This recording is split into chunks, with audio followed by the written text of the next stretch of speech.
I think a little bit even better than Moncon. Just because I think everything surrounding Monica, like Monica being the crux of this story,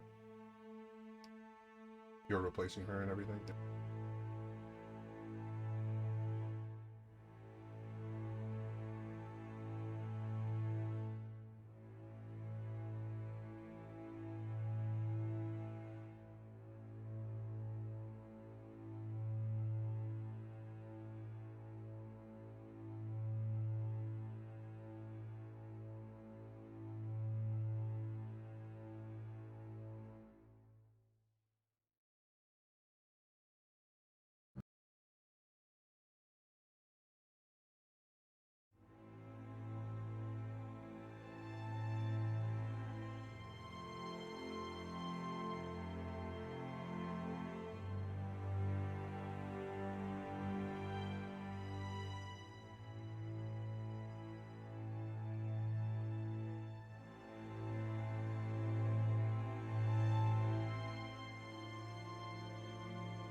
Hey everyone, welcome to. Oh, I forgot to post to Twitter. I'll go do that now. Hey everyone, welcome if you're here.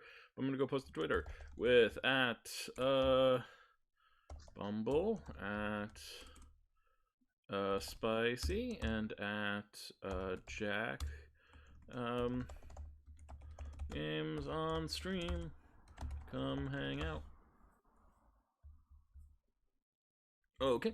Hey everyone, welcome to Sagas of the Shimmering Sea. This is the Hidden Tomb of Akarut, part of our Sagas of the Shimmering Sea ongoing series, and we've been talking about red pandas and pandemonium because one of my players, Asma, has access to a red panda whose name is Mo, which is short for pandemonium, and also there's a fabric called pandemonium which has pandas all over it. And yes, welcome to the show, guys. Let's just refresh our memories where we were. So last week, if I remember correctly, a certain paladin, actually, sorry, 2 weeks ago, a certain paladin lost his powers by breaking their oath. Is that fair to say? Yes, that is fair to say. Last week, they renewed their oath, sort of, by getting a totally new one to a totally new deity. And their deity is their friend. Isn't that interesting?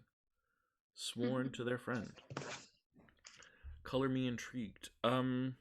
Marcus, I do have a question for you. Did you choose to change your paladin subclass?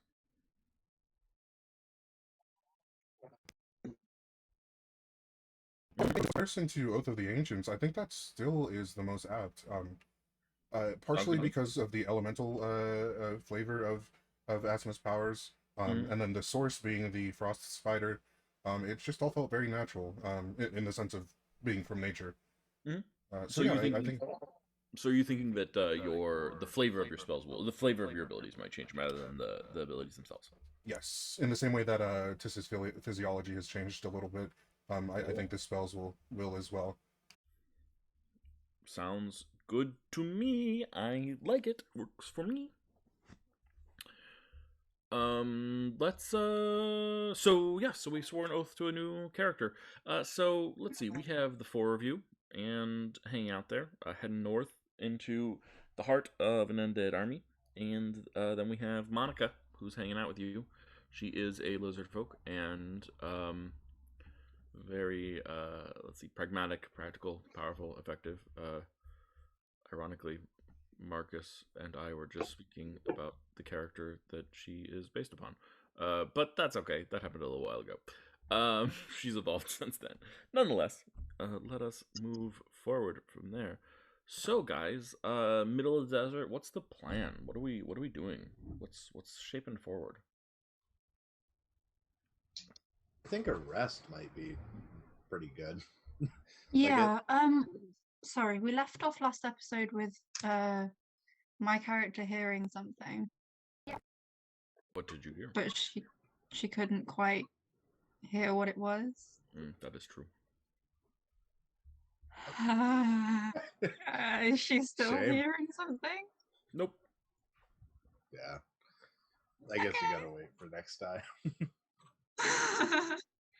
Sure. Okay. Cool. Yeah, Monica was trying to encourage you to teach blood magic to the Grand Accord, and you turned her down. And then you heard a little voice inside, but you could not actually make it out. It's my conscience.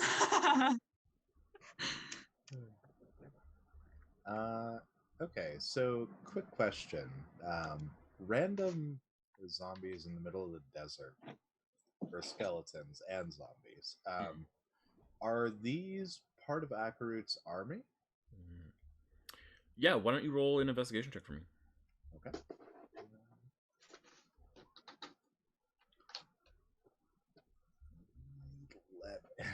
You know, no, I won't. Yeah, no, I won't change it. You can ask us to help you. That is true too. Yeah. I think Tiss would probably know the most about it. Could I ask Tiss to help? Sure. Okay. Akarut's arm. Yeah, these are Akarut skeletons and zombies. With a 19, we'll say, happened there for the sake of moving forward. Yeah, what can you determine? These skeletons seem to be from a caravan of some sort of traveling caravan, some sort of merchant collection. Some of them that are more powerful, more skilled, seem to be maybe like defenders of the caravan. Some of the others are probably just merchants, traders of various sorts. And but in death, they're all roughly similar in conceit and construct. Tis, can you roll a medicine check for me?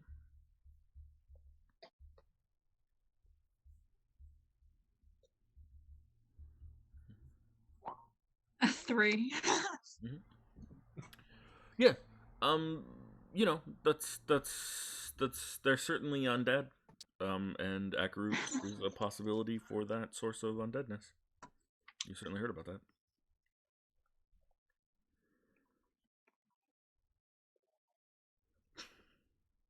Yeah. Appear to be undead. You know what? Like, I appreciate your insight is unmatched. However, I do think because what we know about the whole caravan deal, can we look around for the remnants of a broken wagon? Absolutely. Why don't you make a perception check? Okay. Would someone like to help? Sure. Yes, great. Now you can make that advantage. Could I put Celia on my shoulder so that way? Yes. Yes, put the powerful blood mage on your shoulders like a child. What a great plan. Hey, gotta get a high vantage point somehow. All right. Let's see. Perception. Whew. 26. You didn't even need it. Nice. No, there are no remnants of the wagons of various sorts. It seems, but you do see tracks where the wagon might have gone, continuing north. Ooh, okay. We stole the That's wagon. into town, right? Yes. Okay. Cool. Yeah. I guess to town we go. Okay. So, we know that if we find any wagons, it's ours for looting. Okay, as long as there's not people inside and those people aren't alive. So. Alive is such a complicated word. Anyone else have anything they want to investigate here before you go?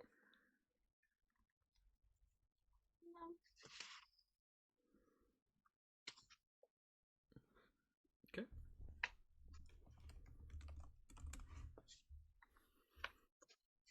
Okay. You guys continue forward. Heading north. And the sun beats down upon you. Does anyone have any way of protecting from the heat?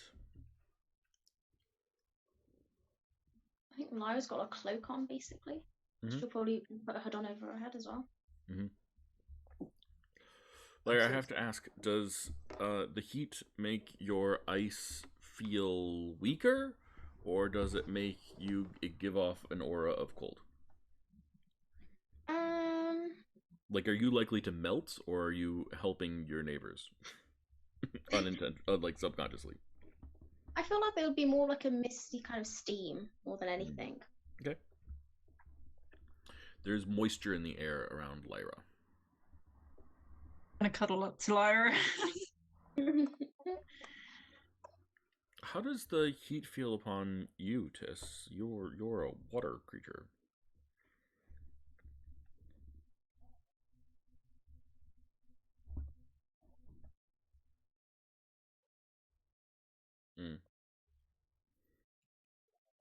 What I'm used to. Yeah, it's also like this is much hotter than it's ever been. It's currently 50 degrees Celsius, which is like 125, 124, somewhere around there.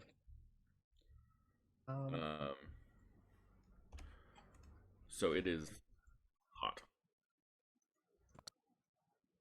Mm-hmm. Hey, Tis, this is a weird question, but where do your What's it called?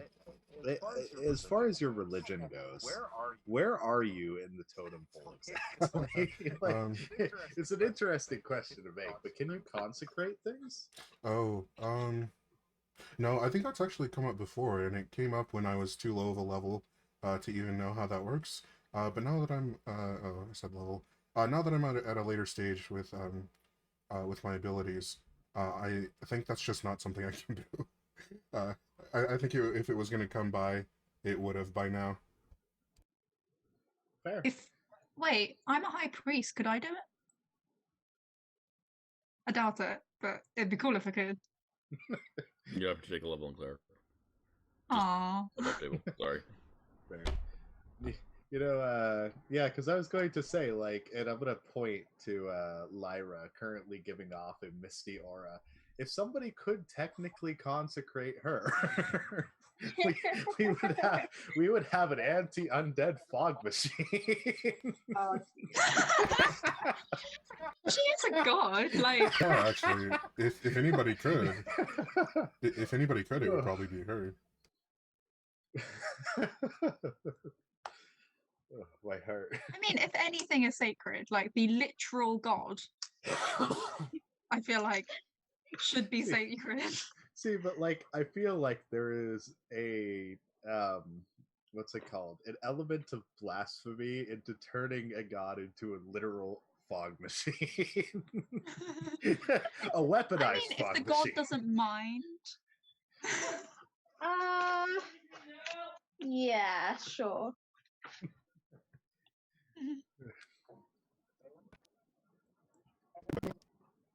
Like what? Sorry, I wasn't listening to anything anyone said. Fair enough. Couldn't you consecrate our friend?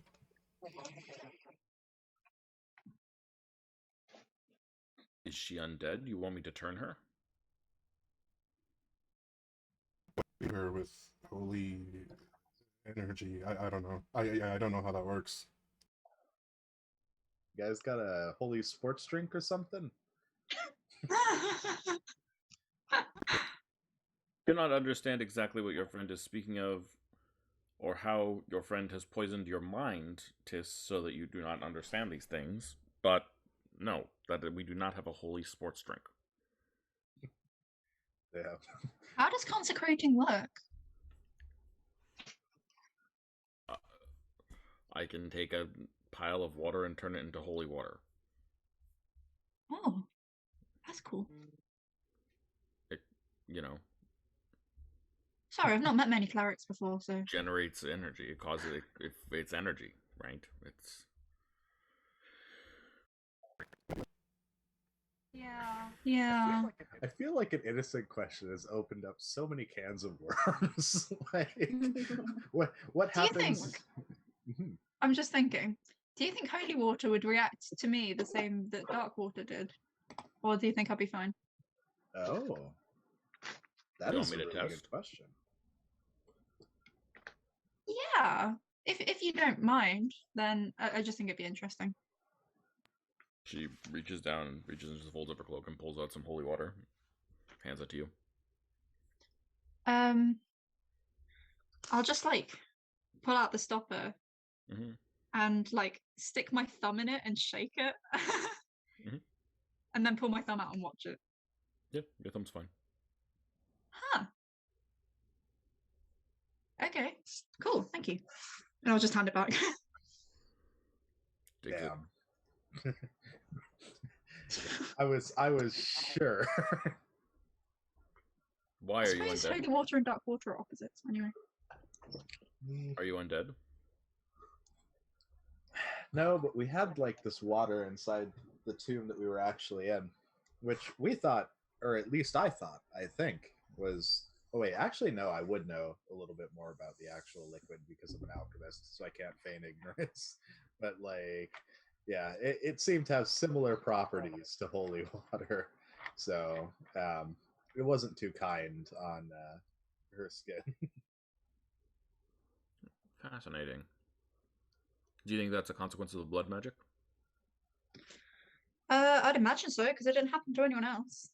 But then, I suppose I haven't really done extensive tests on other people to see whether it did the same. On all the 3 now 2 other blood mages that exist. Well, no, I was more thinking it could be the fact that I'm a wizard because there's no other wizards in our party. Oh. Yeah, that's an interesting question. I don't know why. Also, I'm the only halfling, so there's a lot of variables here. Yeah, I don't know about the water being racist per se, but like, it's a variable. I'm just saying. Sorry, I was just not prepared for that. I apologize. It's just, I mean, I guess, right? There are many possibilities. Yeah, I'm just saying that there's nothing confirmed, okay? Yeah. You never know. The water could be racist. Yeah, I mean, it is an evil tomb, so like, to say what type of evil we can't really bring it down. I mean, we can take an educated guess, but yeah, I think you were more close with the wizard thing. Although it would be interesting if there was a type of water that just really hated wizards. I would stock up on that so quickly. We'd be Excuse making. You? Well, no, for the witches. Maybe right? the water only reacts to people who are under 5 feet. You never know. You know what? That I would also stock up on. I feel like. Ouch. But yeah. Anyways, I'm gonna see if I can get some rest behind this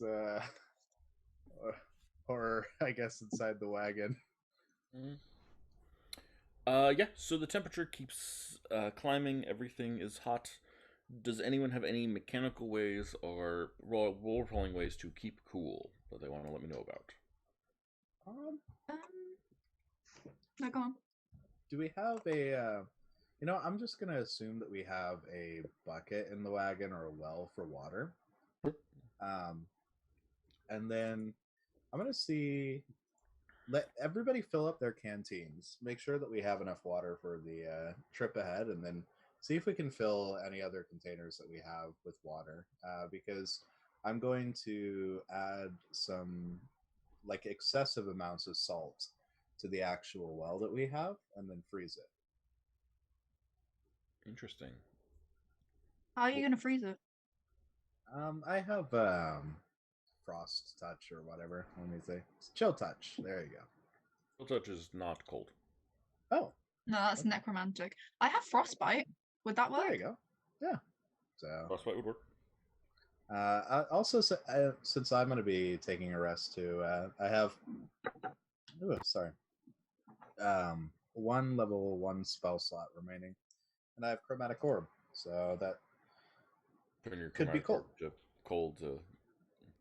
I have I think bottomless skin of Gillestrin seawater. Yeah. Oh, that's extremely helpful. Yeah, just remember. Oh wait, we just freeze that instead then. Yeah. Instead of wasting good water. Oh well, okay. So here's the thing that I'm about to ask that I completely forgot. Isn't there like either a paladin or a cleric thing where you can just like clear or like fix things, like not like you know what I'm talking about, right? Like purify food or water. I can generate food or water. I might be able to purify as well. Oh, okay. Is that sorry? Tis, did you have something?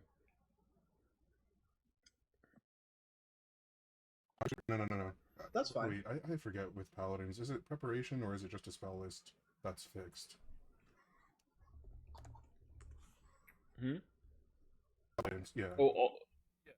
Yeah, it's preparation, I think. Okay, so I do have access to it, but I don't have it right now. That's fair. Yeah, so we'll be fine, I think. As long as we do stock up, and then we could refill from the Celestrin. It also only clears poison and disease, though. So, would salt count as poison? No. Okay. Salt would count as salt. You can eat it. Fair. Yeah. What do you guys think? I'll just take a group vote on this then. I mean, what's that thing where like you boil it and then condense it and then? Yeah, and I'm sure What's that that? like What's it called? I don't know. But I have control flame, so we could do that if we had containers. Yeah. And, That's it. Yeah, there's plenty of stuff that we can do. So I'd say we'll be fine if we do salt the water. Although do make sure to fill I'll up. prepare the spell tomorrow and always keep it prepared. Just remind me. Fair. But yeah, so and in that case, I think we'll fill up any containers that we have, and then I'll see if I can salt and then freeze the water to create a very unmeltable block of ice. Mm-hmm. Yeah, absolutely. I feel like alchemist tools check here is appropriate. Okay. I feel like it would be with intelligence. Okay. Absolutely. So you freeze a block of ice. Ain't that great? Heck yeah. You've got this giant, cool block of ice. Every once in a while, wisps of it melt a little bit, but then reform. It's dripping, shall we say, slowly, like a candle. Absolutely. Everyone, that will negate the disadvantage on the Constitution saving throw that I need everyone to make right now. Oh. Okay. Oh, great. A 16 is a success. A 10 would not have been. Oh no! Can I? I'm gonna re-roll that with halfling luck. Okay. Because it's a 1. Thank God. 23. Nice. So much better. Okay, Lyra. Oh, Oh, everyone is +5 from your proximity. Never mind then, Lyra. You're good. oh, thank God, thanks. This is so helpful to have. Me too. Very, very fun. Very, very cool. Okay, well that's good. Lyra, you are not arbitrarily punished for your dislike of the heat. We do like that. Okay. Dump some Celestian seawater on the horses' heads. Yeah, I'll do absolutely. that for Tempest too, but I don't think he really needs it. Or maybe he does. I don't know. Yeah. Well, might as well enjoy it. He's named for a storm. Maybe he likes some water. Aww. Yeah, why don't you roll animal handling for me at advantage? Dump water on the head and they get angry. Yeah, keeping them cool, keeping them wise. You realize that you probably need to slow their pace in this heat.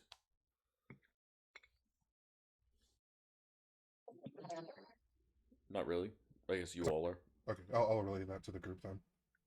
It's hot enough that they may need to slow down a bit. Maybe we should take regular breaks as well. We should find a way to water them at some point as well. Which would mean an oasis, however likely that is. No. You know what we could do? Interesting. Okay, this is a weird question that I've never actually looked up or thought about in terms of history, but when were the first pipes made? Does this... So we certainly have pipes in ancient Egypt, so... Okay. And we certainly have pipes here. This is a relatively common thing. Okay. Yeah. I would say it is entirely possible for Zerial to at least not be able to do anything, right? But be able to think about the possibility of creating what I would assume to be perhaps the first AC unit. Considering that he may notice that it is cold in the proximity of the thing, yet at the same time you could probably move it through pipes to the front of the carriage to cool off the horses. That seems really difficult and intelligent to me. I feel like it's a series of nested checks. I feel like alchemist tools with intelligence is the first one to see if your sketch for the idea would be practical, and then we'll need another alchemist tools check to build it. Sure. Okay, so that is... Yeah, so there's a problem with your design, and you're not entirely certain what it is. I think the problem, you even know it, is that the pipes aren't picking up enough air, and they're losing too much of it in transport. They're too porous. Yeah. So you're going to need to find like a suitable material for this, is what it will be. Yeah. So, but definitely interesting. Could I help? Maybe. How would you help? Possibly. I want to look at, like, does anyone have any miscellaneous stuff that they don't need anymore? Because I'm looking at my manacles, because everyone else has manacles, and I have a pair of manacles, and I don't use them. So I'm going to take out my manacles. And I am going to cast Creation. See if I can create a better pipe. Ooh, I love this. Oh, Fabricate. Sorry, not Creation. Yeah, I assume you meant Fabricate, sorry. Yeah, that seems very possible. Okay. I got 3 more manacles to add to the list. Yes. Okay, so we'll have a lot of little metal pipes. Yeah. Or I can make a few big ones. Yeah, okay. I think what I want here is Zerial. I want an Alchemist Tools check, but I want this one different. I want this at advantage.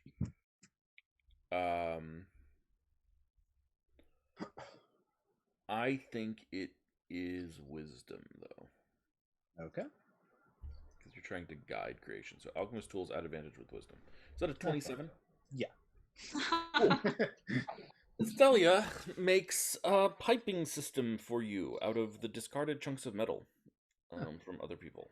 And you know what? I would say, like, another thing is we could totally work together. If you have the ability to actually fabricate things, we can actually cut a hole in the side of the wagon, since I would assume that the water well would be on the side of the wagon, right? Attach some rope, which I'll remove from my inventory, to the actual wheel of the wagon, make a few gears, and then we have made a fan on the inside of the wagon that can be folded down and attached to the actual thing. So as it moves, it will blow air from the actual cold space into the pipes. I approve. You have invented air conditioning. Woohoo! Have I ever mentioned how much I love playing with you? See, I, there's something very, very wonderful about being the person who, in a canon universe, has invented air conditioning. If I die, my legacy will be worth it. Okay. With that, I think that the horses are cooled off and protected. They are not at risk of heat exhaustion, and you guys are able to continue to move forward. Sorry, question. How many spell slots do you think I spent? 1 or 2, or maybe more? Probably 2 4th level spell slots for Fabricate. Sounds fine. Thank you. No problem. And as you continue, it starts getting very, very late in the day, and probably getting around the time for a rest. But because of your invention and your ability to sort of keep going forward, you actually spot in the distance what looks like a series of small buildings next to an oasis. Ooh. You did it, boys. Might be an undead oasis. Yeah, it is difficult. Can we rest in the wagon, or is that... It's a little cramped.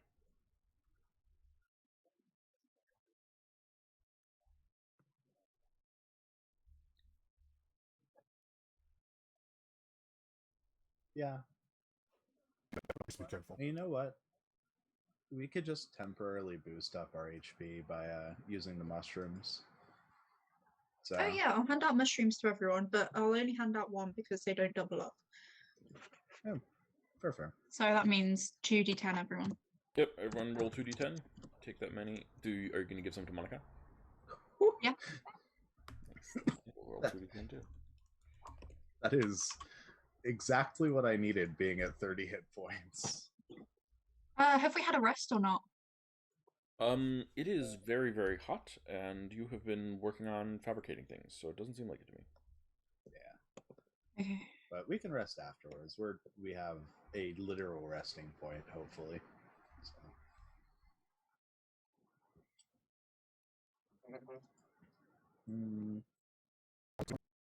30 plus 19, so 50.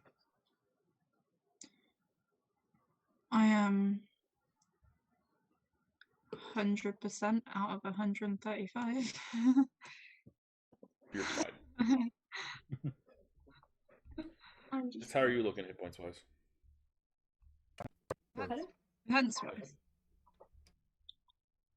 I'm fine. I'm just not very happy about having less hit points to spend. You know? Is this a common problem for blood mages? Like you have to kind of balance this? Yeah. It's I use my own constitution as fuel. Your own constitution is fuel. Is that does that affect your spellcasting too, or is your spellcasting still based on like your book learning and studying? Most of my spellcasting is fine. It's just the blood magic specific. Some of the spells require my life force. Sure. Do you need a little bit of I can fix that cut for you if you wanted. Yeah, that'd be helpful, thank you. There's 15 hit points for you. Yeah.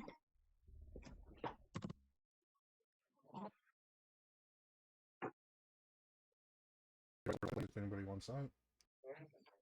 Do you need any help? I am sitting at 70 short of my max. Yeah, okay. Hold on. This is normally my tomorrow this will be my create food and water slot. But for now at least. 17. That's cool. You okay? Nothing touched me last time. They just kept on going after Celia here, or Lyra there, or you. Oh, what are you sitting at, Lyra? 63 out of 76. I'm fine. 76, okay. That's fine. As fine as Lyra can be. Your max is 76. We'll just top you off at the very least. I'll give you 14. I'll dap Lyra and give her 14. Thank you. I think that leaves me at Zerial. What are you? How are you looking? 30 out of 103. it's not that. No, that's bad. awful. I mean, that's less than a third, I think. Oh, it's not that bad. I got the 19 temporary, so I'm chilling. 40 out of 100. My bad. Okay, so I'm giving you 26 for sure, and then I'll spend a spell slot as well. Hold on, and I'll give you another 17. It's such a useful spell. What does that put you at? 60, 70 something? Because math was never my specialty, we're going to open up calculator here and find out. All right, you said you're giving 26? To start with, yeah. And I gave you 17. So that's 43 plus 30. 73. 73. All right, cool. So we're at 73 out of 103. That is more than fine because I got the 19 temporary as well. So, yes. This encampment. Definitely. Might as well, we've prepared. We have indeed. If everyone's happy with that. Yeah.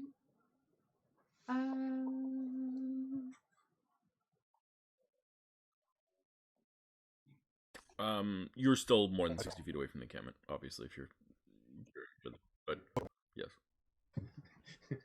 just imagine we're right outside of an evil hut. We're just like 2 feet away from it, and we're all just preparing. Guy walks outside, and he's like, "What are you guys doing?" It's like, "We're preparing to raid the place. Give us a second." So as you guys make your way forward, the town seems eerily quiet. There is a figure standing in the middle of the street. Seems to be staring into the distance. Seems to be staring past you all. Maybe at you all.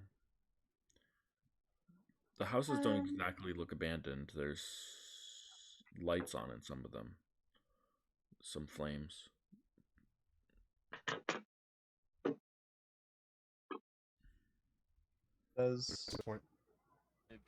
If you kick off Divine Sense, you will notice that the creature that is standing in the middle of the street is undead. Oh. Great. I'll relay that to the group. They're undead. Can I ask Monica? Sorry. Can I ask Monica just in general, like how tough are undead? What do you mean?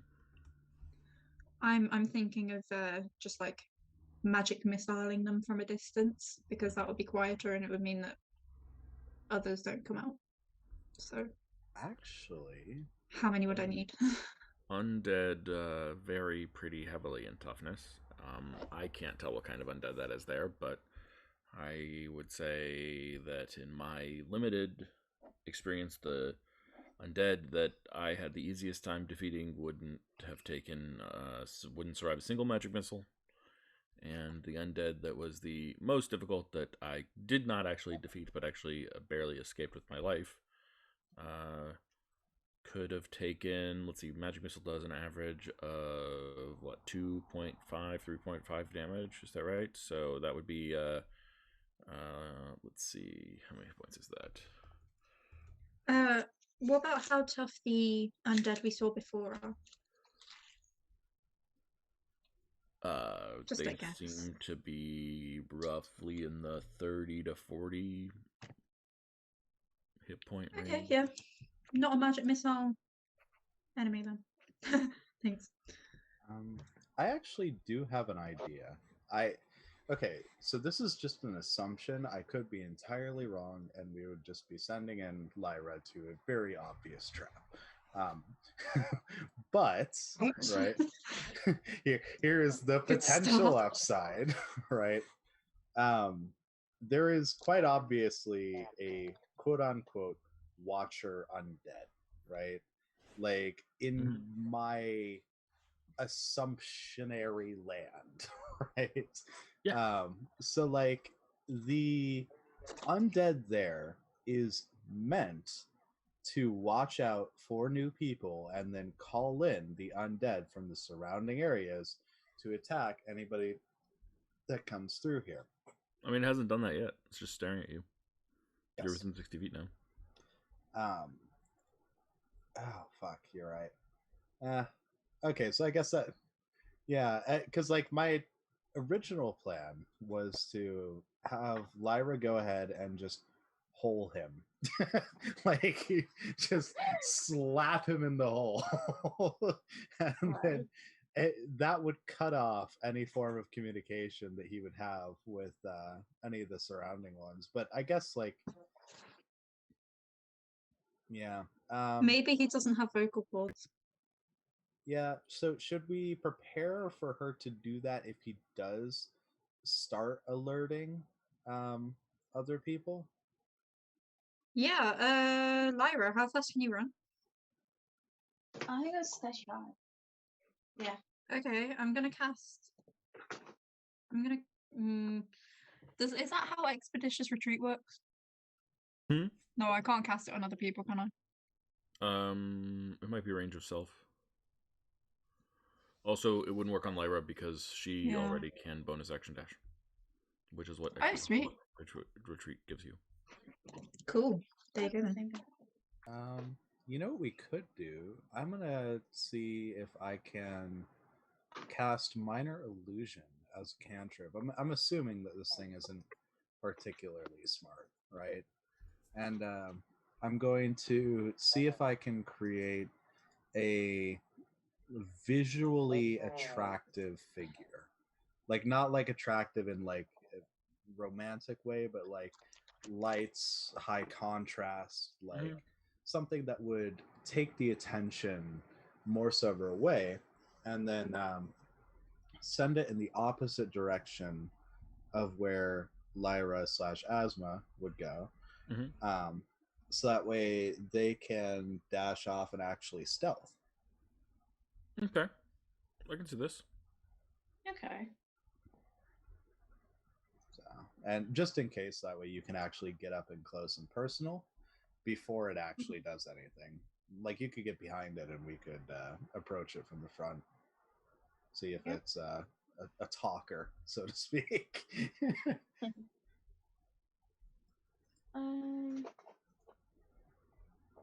So your purpose is to cast the spell to use this as a distraction so that Lyra could potentially ambush this creature if need be while you guys approach to attack it.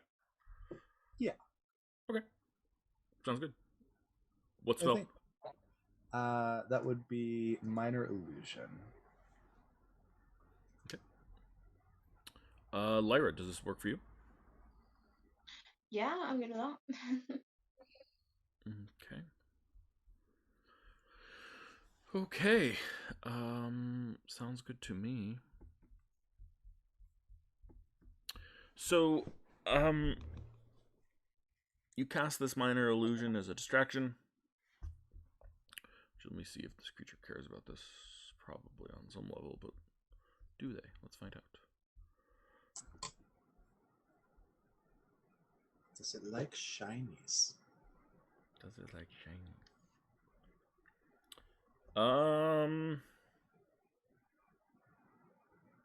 It can see through illusions.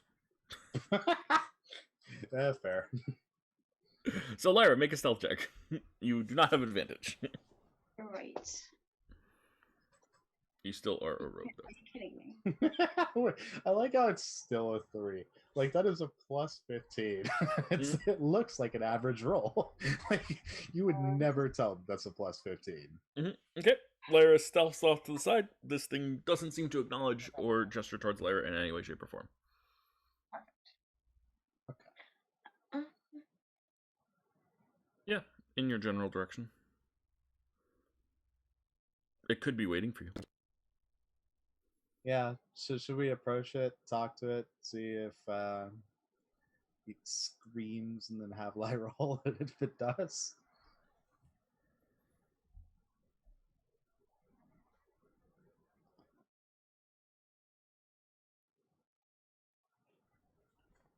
Okay. Sounds like the best play. Okay. You walk forward. Tiss, roll a perception check.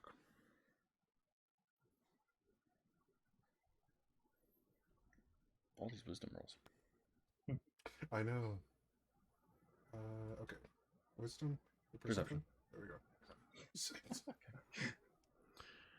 It's not until you're pretty close then that you recognize the figure. No. It's hard to recognize her because her skin, which was so bright and vivacious, and always curled up in a smile, always ready to do acrobatic tricks, has turned sallow and gray. And Jinx looks up at you. Oh. Thought you delayed. Hi, Tiss.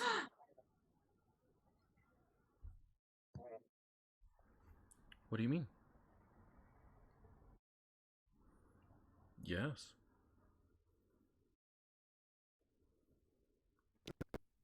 Yes. Oh, come on. Wait a second. Does Zerial know? Like, how many dead people do you guys hang around? Did I?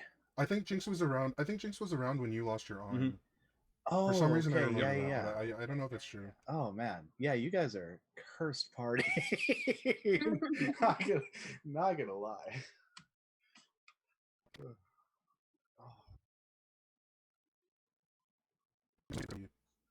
From the ancients. yeah, poor thing. How much agency am I sensing in her voice? How much what? Agency. Yeah, roll an insight check.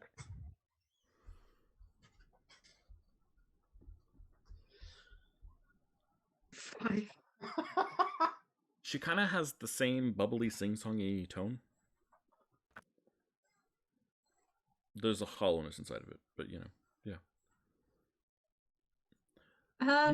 It's not that bad. Are you on Akarut's side now? What do you mean? Are you working for Akarut?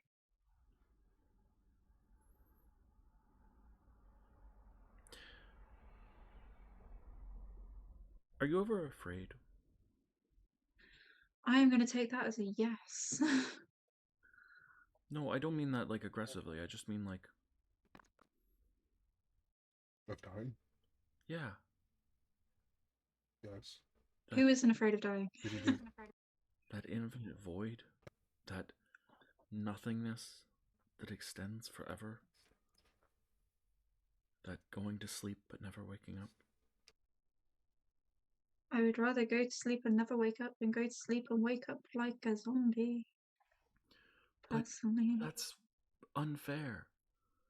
The only reason you feel that way is because you've never experienced what it's like for me. Dying gives me a purpose in life, because otherwise why would I want to live? If there isn't the chance of dying. But that's just naive. I won't ever die. I mean, they do make a good point. Like, I hate to be the person to say it, but like... Okay, but did this body come at a cost? Are you working for Akarut? Are you working for Tis? I'm working against Akarut. Are you working for the Order of Obscura? Like, what does it matter? I'm working for something that I believe in. I'm not being press gang. This is not Hubert Songshore, who forces people into working on things that Do you are unsafe. realize what Akarut's gonna do? He's gonna remove that fear from everyone. He's gonna kill people. He's not gonna give people the choice, like you had. So that they can live forever. I mean... Not everyone wants to live forever. Well, then Jinx, this is horrible. You know, I feel like press is the only thing that, like, is the bad part about, like, how Akarut's going about things, because, like, realistically, if he were to just, like, move off and secede into his own country or community, and then offer, like, hey, if you are dying of natural causes and want to forever be undead, or if you want to choose to live forever, you can come and join. Like, that wouldn't even be like a bad thing. Like, what do you think's happening? That is actually, I hate to say it, but they're not exactly wrong. Like, and the my worst... family too. He saved my family. I mean, the difficulty in it lies in the limitations of power, but I feel like that can be overcome given time as well.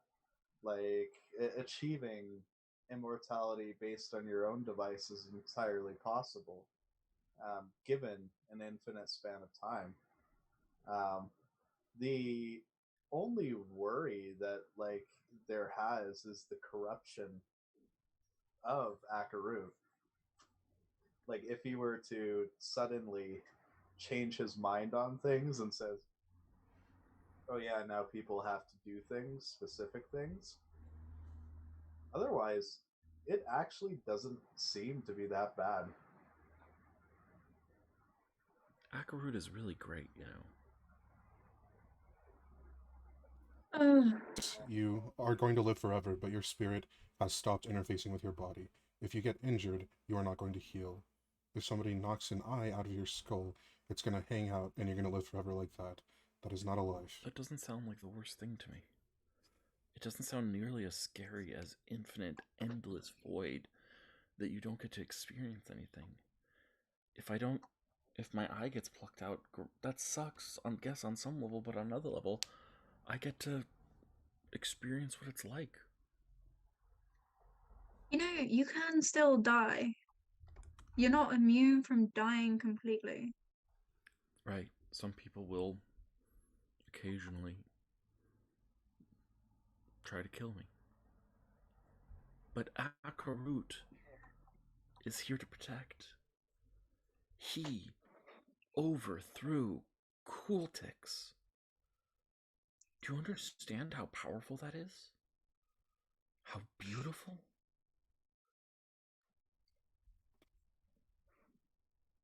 Cooltix is a god of death, and Akarut has taken that power and twisted it so that no one need experience it if they don't want to. Think about that.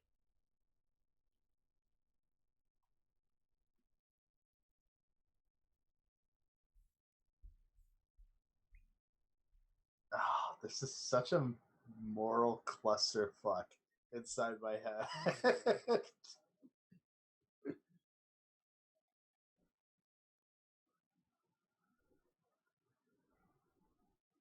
It's in your unlife. You will reach a state where your body will be in shambles, in tatters, and you will have to keep going. It will not be a life, I promise you that. And the infinite void that you speak of it's nothing. It's nothingness. It's something that none of us know, so we can't make any assumptions about it. It'd be It's lovely. frightening, yes, but this isn't a life. See, but I mean, I think it's far worse to die with your dreams unfulfilled. If you have a dream and you have something that is very powerful within your soul, something that you want to do, that you need to do, I feel like the infinite void is is a natural thing, but to cut that dream short is something that is a fate worse than the actual death that it would be held to. I understand that, but why? I don't know that Akarut's ever gonna let you go. Once you're done, once you're finished being in this world and you're happy to move on, it will happen to everyone. You're not going to be let go. You're going to be stuck here Sure. because he's never going to let you go now he's got his hands on you. He doesn't have his hands on me. I'm my own Really? person. I can do He still has control over your life. No, he your doesn't. death. Not any more than a good friend. The ties that bind me to Akarut are ties of obligation, not ties of loyalty. Perius said you would have a hard time understanding. Arius was correct for once. I'm going to circle around to Monica and face away from Jinx and ask Monica, how much of this is coercion and how much of this is her actual beliefs? Can you tell? It's impossible to tell, although I didn't know her beforehand. Does this sound exactly like her? Does it act like her in some way? The Jinx we knew was kind of a goofus, just kind of enjoying life and succumbing to the tides of chaos in a very safe, albeit chaotic way. This was never something they talked about that I can recall. But I mean, trusting your instincts, what do they say?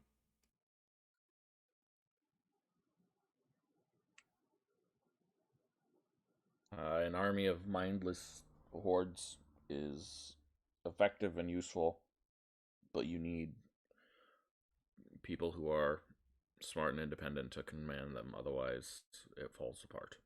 So you need people who believe in you.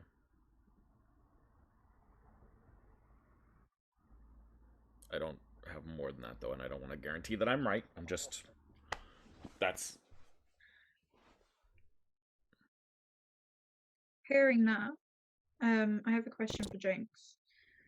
If Akarut asked you to, would you command an army and would you hurt people? I would defend what I believe is right. If he was trying to turn someone undead who didn't want to become undead, what would you do? Try to convince them that this is beautiful. This is fun. No. You're not standing for people's freedom. You're forcing your view on someone else. But my view enables freedom. It enables true choice. Think about how many people are stuck, restricted by disease and frailty, or by governments that fix them in one place or send them to war to die against people that they don't believe in. Do you know that there's a war that's broken out between this country and the country to the south? And for what? Over what? Over resources that people need to maintain their life. But we would remove that need, and therefore the need for the conflict. The other thing, too, is we are kind of like, if we're talking about like forcing beliefs onto other people, we are quite literally going and hacking and slashing and killing to force our own. Like, if we take into the consideration that like their beliefs are just as valid as ours, we are literally going into what they have. Like, well, prior to now, the things that attracted Jinx to Undeath are pretty valid. Not wanting to die, sure, that's fine. But up to the point where she says that she would try to coerce people into being undead, and the implication that she would command an army to do it, at that point, they're not the same. Well, here's the other thing, too, is like, would you not converse or coerce somebody to like do good? Like, let's say that there was a thief on the street who was stealing items and you caught them and found them. Would it not be your prerogative to coerce them into a way of, doing better with their lives, to change their beliefs on things? At no point do I So, subvert their agency. Like, their agency doesn't come out of the picture at any point. but You wouldn't hurt them because they didn't agree with you, would you, Tiff? Yeah, but like neither of those things were mentioned, right? Like I'm pretty sure killing someone is hurting them. No, but the difference is, right? Like the killing, I assume, like I can ask, but like the killing only happens after they agree, right? If they want to become undead, then they willingly forfeit their life in order to become undead, right? Sure. And I don't think Akarut is going to stand around and wait for you to deliberate. Yeah. If he's got an army of undead, don't think he's waiting. An army? Gosh, that's not how I describe it at all. Of course. I hate to say it, but like, there's really no difference between the fantasy symbols that like you guys tout and the things that are here, right? I mean, if it is sentient people, beings, right? Technically, they're just as valid as we are.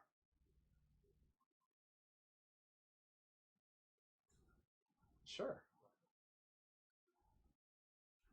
So those skeletons were perhaps we should hear more forces out. of chaos. And I would totally agree with that. But perhaps like we should look for more and hear more out, right? We should probably talk to Perius, see how many other people are there and what the rules and limitations and how it's organized are. Because from what it sounds like, and this is what kind of tipped me off to this. Remember how we were saying, like, it was a PR thing, like we should have territory and we should claim it, and it should be limited to that, right? For the community to organize.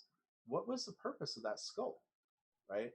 We had entered into this territory and we had a visible, audible warning saying, this is the territory of the undead, turn back, right? That's as clear as it gets, right?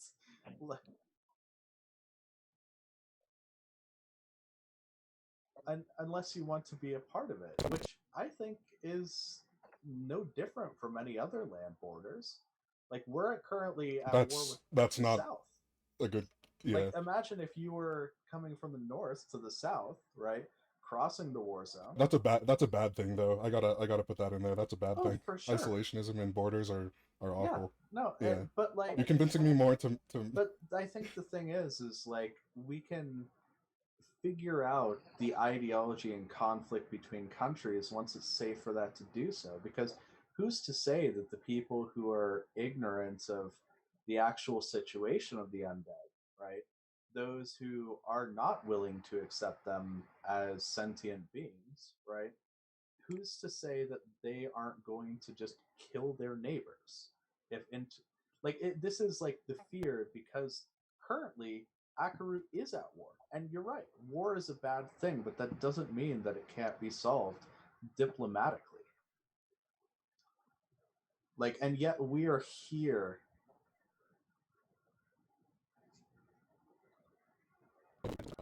Goals. And moreover, I came into this this encounter wanting to make sure that this person was not hostile, whether or not they were undead. When it became clear that it was Jinx, even more so, I wanted to make sure that they weren't hostile. But at this juncture, I can't allow their. I can't allow them to continue with what their intent is. To keep living? Like, why are you so rigid? Why are you so rigid? Well, I don't think it's a reduction at all, because like, what has been, like, okay, Jinx, what is your current intent? Like, what do you want to do in this life? What are your goals? Right now, my goal is to find a way to convince you and your party that we are not a threat. Okay, but I think the best way to do that is your goals in life. To convince you to consider joining us, because it's beautiful over here. Well, I don't think they will, right? But what I'm saying is, what are your goals in life? Like, in the future, what do you plan to do with this undeath that you have? Well, I've saved my parents. I think you want to live with your family? I think I want to live with them for a while. Probably not for all eternity, because, parents. Of course. But there's a library. I kind of want to go investigate, see if I can read things. I've always liked reading about distant lands, and I kind of want to read about more distant lands and then go see them, if I can. Yeah.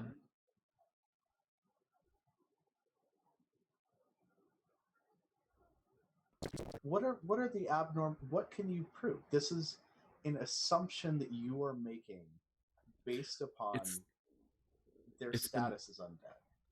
It's been a long day for you. You've been traveling in the heat. I'm sure that's got to be exhausting. If you'd like to rest, there's beds in that inn over there. I promise no harm will come to you while you are here. There's an oasis back there that you can water your horses should they need water. I don't know about you, but I'm willing to sleep in the inn. And in fact, I am not willing to sleep in the inn. I will not only go into the inn, I will welcome Jinx to join me. Jinx will go with you. Because I fear for her safety, not from the undead, but from you, Tis. You should. I'm immediately gonna consult with Lyra really quick. Lyra, what is your read on this? Because I'm getting heated, and I don't agree with it at all. But yeah, do you have thoughts? I am probably disappointingly similar to Zerial. Maybe not to the same level, but I think Jinx has made this choice, whether they've been coerced or not, to some level it would have been their decision, ultimately. And there are clearly some traits or some things that are not purely controlled by Akarut in the sense of the dreams and stuff she's just talked about and the things she wants to do with her life. And I guess if we see it from her perspective, that, she's found this kind of absolute and this kind of heavenly way of her living, then she would want to share it with other people. She'd want to have other people find her own path, the path that she found. So I don't think she is inherently bad by that, but I don't agree to the extent that she would be willing to go to for that. So I get both.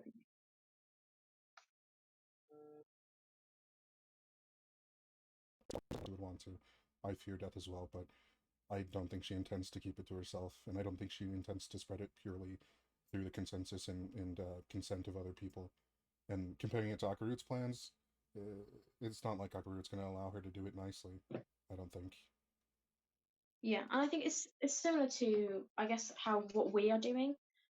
Maybe touching on a little bit of what Zio said, of we're not too different from that kind of thing, of we're going around and in some ways enforcing what we believe is correct. But I would say the difference would be us only taking action when we can see a reasonable threat against us or against other people. We aren't blindly going into fighting others and causing harm. We're doing it for a reason most of the time when we are being attacked first, and it's more of a self-defense kind of thing, or for a greater good at that time. So I don't think we are the same as what she potentially may be doing. This is a very interesting moral trait, and it makes it so much better because this actually is the perfect play on the lawful good paladin, because it is quite literally it's how you break that thing. That is the issue in that mindset, in the same way that you could break evil with true good. I mean, alignment, we've been very floopy with the whole darn time, so yeah, take it always with a grain of salt. Your oaths matter more than your alignment, but I think either way, you guys watch as Zerial and Jinx head into the tavern. I think Jinx kind of nervously reaches out and pats Zerial on the back, and then sort of looks back and smiles, and then does 2 backflips before heading into the inn. And I think that's where we're going to take our break.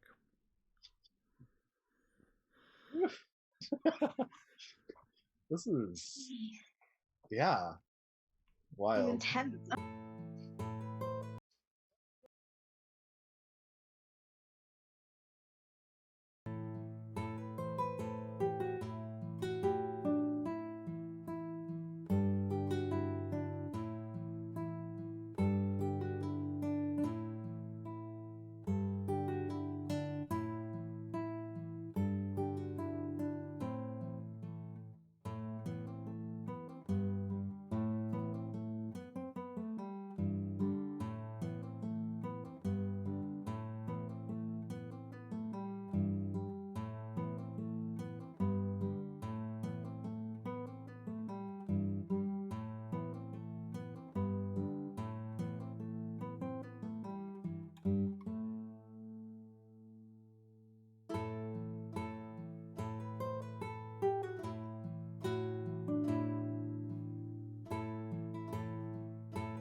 Welcome back to Sagas of the Shimmering Sea, the Hidden Tomb of Akarut. We are running this game. It's a lot of fun. But as always, I like to take a moment here at the top of the second hour to encourage you, yes, you, to really think about your place in the world, how you fit into it, and how best you can support those around you. It turns out that it's really freaking hard to be a person. It sucks a lot of the time, and it's stressful. And from that perspective, I kind of recommend that you take some time, some energy, some reflection to think about how you can alleviate some of that stress and awfulness for those around you. Yeah, it's there's a lot of it. Right now I'm thinking about all sorts of political things that I care about. I'm not going to enforce my political views upon you, I guess, but look for where the suffering is greatest and try to alleviate that, is what I would say, at least from your perspective. Even if it's something small. Helping a friend. Reading a book. With them, for them, to them, something. That's one of the things I did this week. I have a friend who has recently been stricken blind and hasn't learned Braille yet, and so I've been reading books aloud to them, making books on tape, basically. Anyway, do your best to help others. Yeah, whatever that means for you. And not to divert too much, but what was the last thing you read? The last thing I read? Not to you, but to them. Oh, we are reading a book called Ember and Ashes. It is a fantasy novel. I'm suddenly forgetting the author's name. It's a little bit YAE by what was Saba Tahir. It is like a fantasy dystopia novel. It's pretty fun. Yeah, it's pretty fun. I'm also reading a book by Sidney Lumet on how to make a film. Don't ask me why, but I am. I like that sort of thing. Also, we've got another show on this channel. Yes, I know. How weird. How novel. Yes, we've got another show. It's on Sundays in the mornings as well at 11 o'clock. So slightly later in the show, but not substantially. So come check that show out too. They are figuring out what they're doing next. We've got a lot going on in that campaign, and they're trying to figure out which direction to go in. Yeah, and that's the nature of the beast. So with that, let's jump back into it. So I think you guys watch as Zerial and Jinx walk into a tavern. And I think I'm going to cut to a Zerial POV for just a minute here. So Zerial, you head into the tavern, and behind the counter, there is a undead. Shocker. Looks up at you and says, "Hey, Jinx, how'd it go?" And Jinx sort of looks down and says, "Not as well as one could hope, but, you know, it went a little bit okay. This here is Zerial. He hasn't decided against us yet, I guess is the appropriate thing. The rest are still sort of on the fence, it seems. I don't think they trust us to stay here under a roof." "Oh, okay. Well, hi, Zerial. My name is, Mikael. Nice to meet you, Mike. And, anything I can get you?" I'd say whiskey on the rocks would be fine. Thank you. "Sure. Yeah, absolutely." So, Just goes, you guys take payment in coin? "Oh, what would I use the coin for?" Fair enough. And I'm gonna take the coin, flip it, catch it back.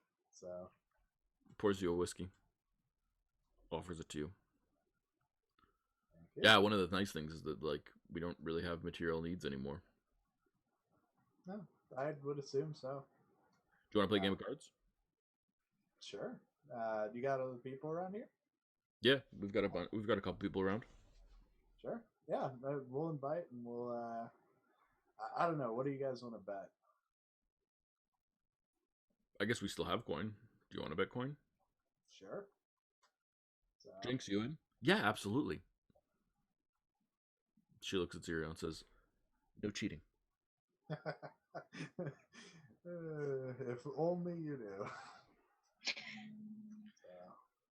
Yeah, you head over to the card table. A couple other people join you. There's like 6 of you around the table playing poker. And dealing cards. And Yeah. How well do you play? I'll toss 76 GP in there and just test my luck. Mm-hmm.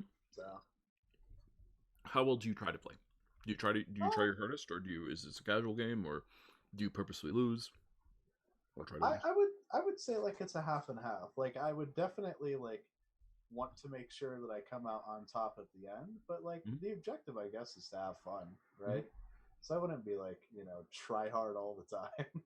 Yeah, absolutely. Why don't you roll a intelligence check for me? Okay.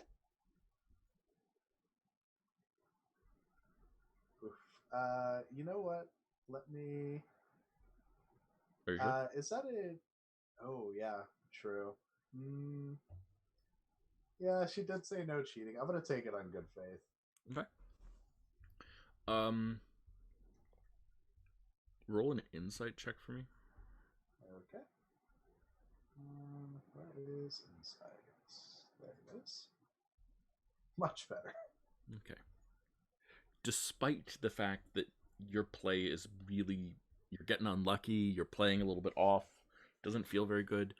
In some ways, you keep on winning. And you walk away. You put in 76. I'm gonna round it to 75 because I'm lazy. And you walk away with 300. Nice. And you realize that they may be purposely losing to you. Ooh. Okay. I mean, like, they don't really have a need for it, and they are here to convince me. So, like, it makes sense, right? It does.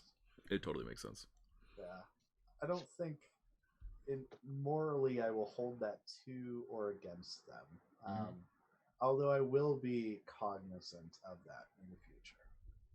Yeah. So, but either way, wonderful game, gentlemen. I am tired though. It's been a long day. I think I'll take a rest. So, and of course, the word of warning is let me, to stay away from the friends out there. Sure, of course. Let me take you upstairs. Yeah. Thank you. Meanwhile, outside, what are your guys' responses? You see Zerial and Jinx walk into this place.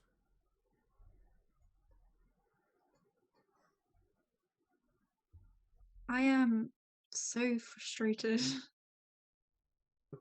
by this whole argument because I've never met an undead who was so alive. It's never even crossed my mind as a possibility before.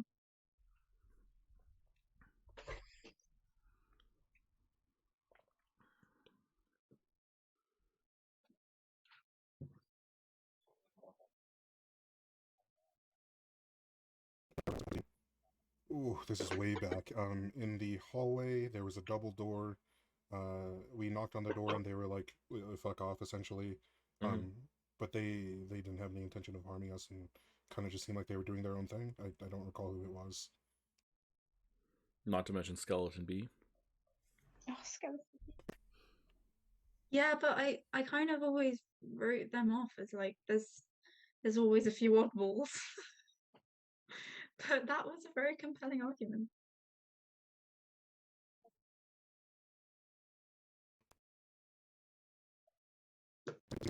Where her intent meets with Akarut's plans.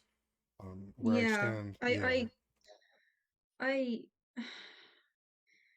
I could trust her to go about her undead life as she wanted, but I don't trust Akarut. If we kind of set that as a, I don't know, I feel like she really is just trying to convince people. Where I stand right now is, if we can't convince her to disavow herself from Akarut, then she is aligned with him, and I have to do what I have to do. I won't stop you. A couple of skeletons approach you.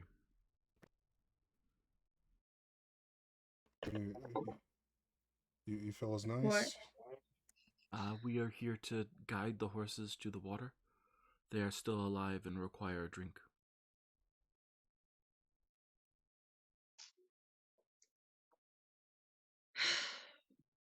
We can guide them. Where's the water? They gesture. Around the building, you will find a oasis. The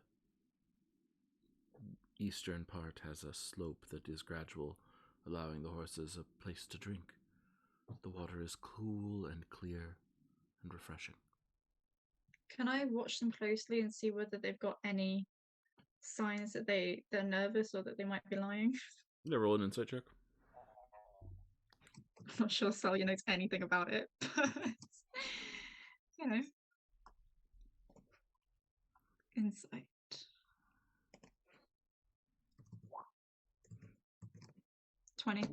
There is no sign of any form of deception.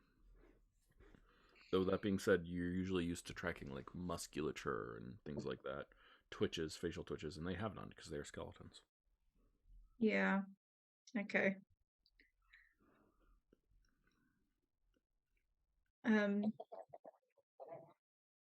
They do.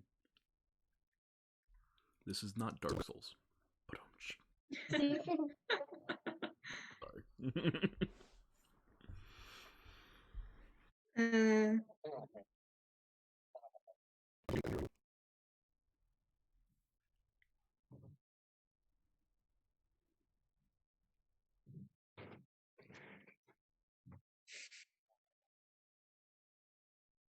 I think Lyra's at least morally, objectified to everything. I think she'll stay.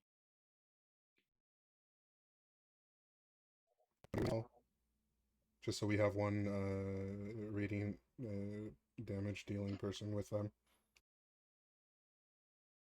Very well.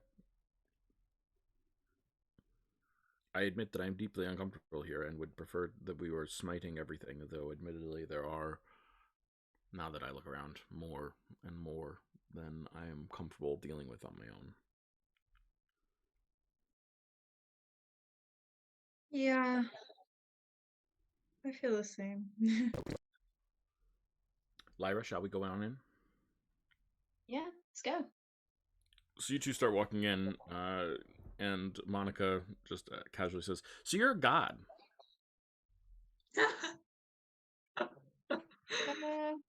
Lyra's just going to shrug it off and just try and sort of divert it. Oh, look, they're playing poker over there. Okay, keep your secret. So you guys arrive just as Zero's finishing his game, and Jinx like hops up and looks at you guys and says, "Oh, do you two want a room as well?" No thanks, I'll just watch. I'm not very good at it. Oh, I'm sorry. Zero said he wanted a room to sleep the night. I was offering you one as well. Sure. How much does it cost? No charge. Oh wow. How, you don't want to charge us? Are we not some of your first travelers in a while? You are, but we don't really have much need for money anymore. Akarut's sort of encouraging that we go to a coinless system. Okay. Everything just works out when people do their part. Yeah. I mean, I won't disagree with that. I'll have a room, please. Thank you. We're gonna I'll have to let Akarut know about gambling because this is fun. 110%. She guides you guys upstairs and unlocks the doors to 3 rooms and hands each of you the key. A key. So, and I'm going to recommend, I mean, I think like in just a friendly way that like just because like I'm a little bit worried about Tiss and the other cleric, like that Jinx either stay in the room next to or we could talk and stay in the room. So, but I just don't want to have an accidental murder. a whoopsie holy vengeance, as they call it. You're worried about Tiss and Monica potentially killing skeletons. Yeah, Well, and whatever they say. Jinx too. I feel like I'm more emotionally invested in Jinx, just because like it, she says that she has a family and like she wants to like go adventure, like dreams, right? Yeah. Like everybody has dreams, and I want to have her the ability to seek hers. So, Of course. So you want to make sure that Jinx is yeah. like, oh, I don't sleep anymore. That's a little bit weird if you're just standing there watching me sleep, but just be safe. Like, Oh, I was just gonna leave. okay. Like, are you leaving the actual town or?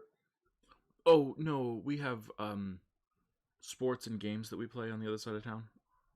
It's relatively quiet. Okay. Yeah, I do need the rest, but please, please, please avoid the holy, so to speak. Yeah, of course. I understand. I mean, if Tiss wants to talk, I'm gonna talk, but you know, I'm pretty good at getting away. And she winks. It's a really awkward wink because her skin is like so dry that like her eye gets stuck as she winks, and then like it, like pries itself open. All right, as long as you stay safe. So, I'm worried, but I have to let people have their own autonomy. Boy, do I know that feeling. Um, Smash cut back to the lake, or the oasis. Um, the skeletons are doing things. Another person comes up and sort of watches the skeletons a little bit, and then walks up to Tiss. Yeah.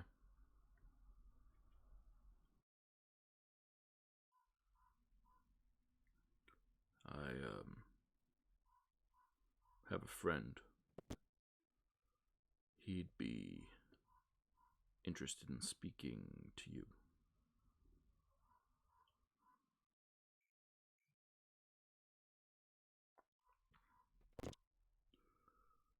He's the leader of the resistance.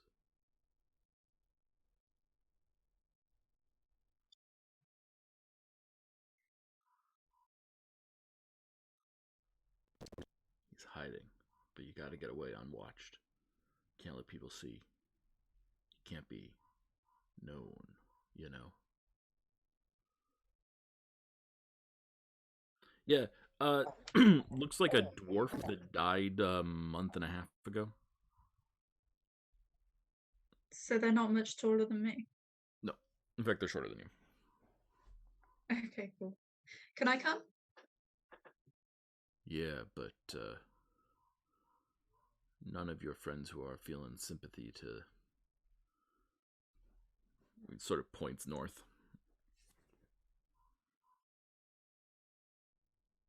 To. Well, I don't say his name because, you know, they say that if you say his name, he can hear it. Okay, yeah, we get it. He said my Should we boss go? said he's an old friend of you, though. Oh, He doesn't really have one. Oh, my name is Borislav. Well, that's a wonderful name. Does that ring a bell? Just figured it out. Ooh, Not Borislav, but I know who the other guy is, and you guys are going to. Paris? If no, Nope, I'm say not. nothing. Say nothing. Say nothing, Jack. Okay, yeah. Oh, come on. We're the resistance. He's the leader of it, though. I need something identifying. Doesn't need to be a name, but I need to, I need to know what I'm going into. He thought this might happen. He told me to tell you that he wants to give you back his weapon. Your weapon. Something.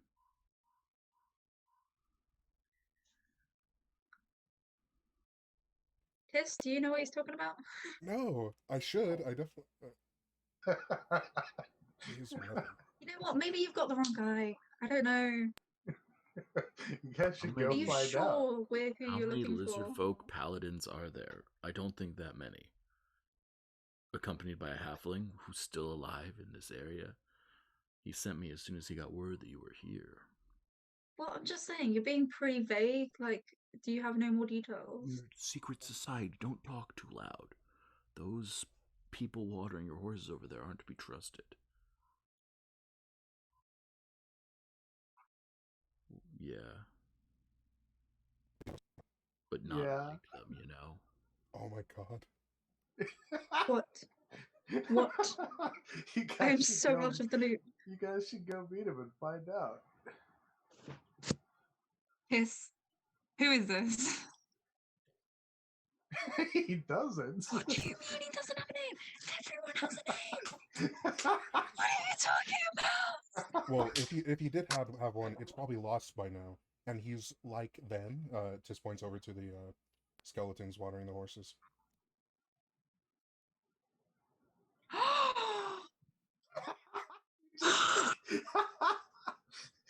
Oh, I love it. Okay, yeah, let's go see it.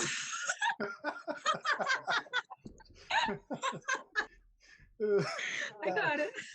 That was so beautiful. I figured it out like literally wasted it watching you guys go through the process, like step by step. The stable hand here used to be taking bribes from smugglers to hide stolen goods in a series of networked tunnels underneath the town. This little outpost, it's not a real town, it's an outpost, sorry for my... if you head to the stables and can get there secretly without anyone seeing you, then the third stable from the left has a trap door in it that you can open. Head down into the underground. Someone there will find you, guide you to where you need to be. The big guy up north doesn't know about it.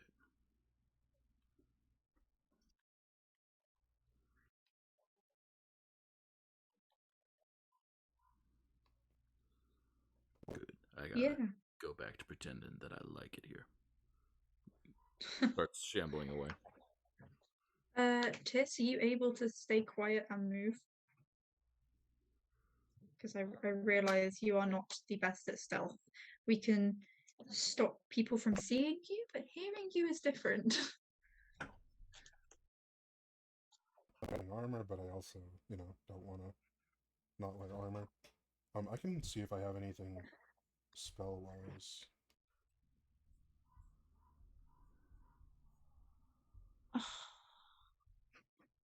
I mean, if worse comes to worse, we can just slowly misty step you there.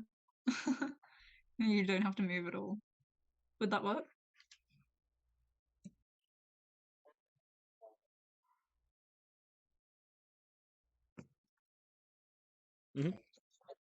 Yeah. Okay, why don't we take the horses back to the wagon and take the wagon to a stable? Go from there.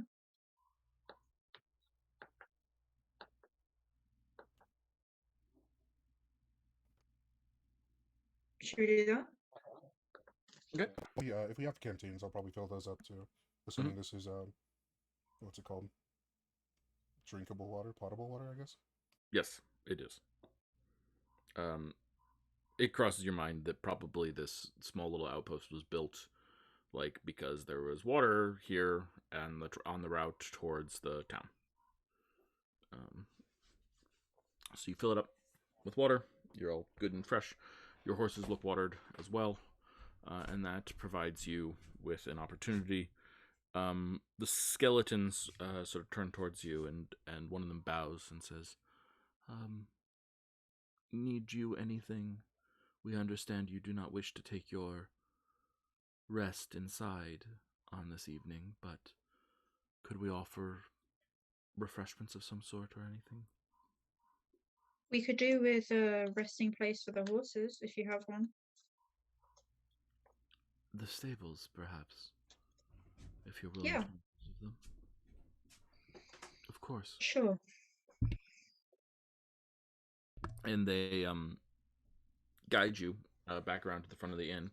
There's not a lot of buildings here, but there's like maybe 7 or 8 at this outpost.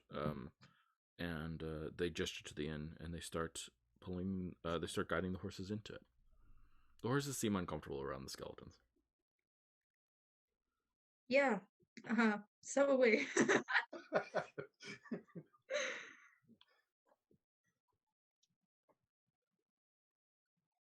If only either of us were animal handlers and we could pet the horses or something, but Oh, Tis totally is.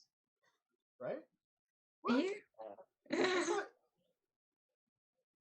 Oh, okay. I thought you totally had like a bunch of animal stuff, like because I was surprised when you actually had the horses thing. Like you just kind of pulled that halfway out, like the campaign, and I'm just like, oh wow, okay. Uh, Fair. And has a oh, perception that's of fair. time. Can I ask how is Pineapple doing? I'm assuming he's on my shoulder as always, but Yeah. is he uncomfortable? He's all got his magic ability self thing, so he's doing okay. Okay. I'll give him a little cuddle because I'm uncomfortable. Yeah.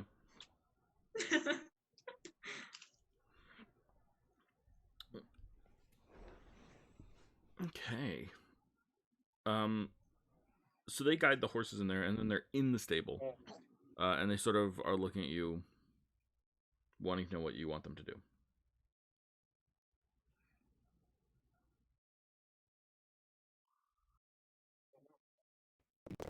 No offense, but they're not used to.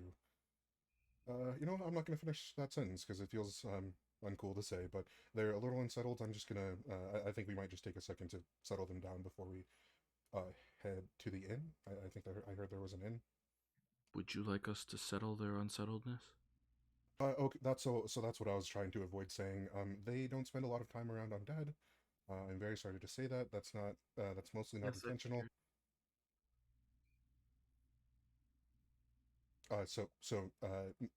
I was offering to get them to the ritual to turn them undead. No. Oh, I didn't pick up on that. Yeah, no, thank you. Okay. Well then, perhaps we should move to the other side of the stable.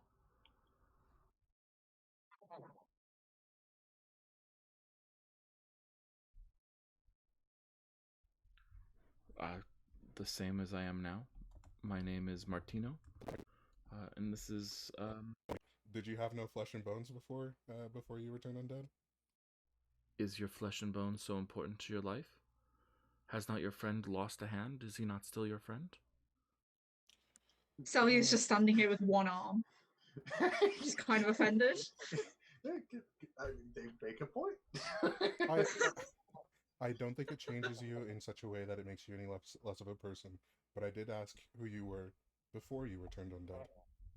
And I think there was a distinction between then and now where you are skeletons. Before I was undead, I was a shopkeep. I sold provisions, and this was my wife. And now we are dead, and it is still my wife.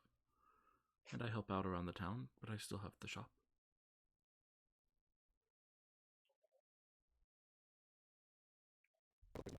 There are many lovers left alive here. When you were alive, or now really, were you of the belief that animals cannot consent? What do you mean? Consent. I don't think it's right for you to turn any animal into an undead. Oh, no, we weren't vegetarians. So lost. That's alright. Yeah, so, no, we don't need them to be undead. We're just gonna take a second to, maybe sing some songs to them, tell them stories from their home countries, something along those lines. Of course, we'll be right here, waiting for you when you're ready.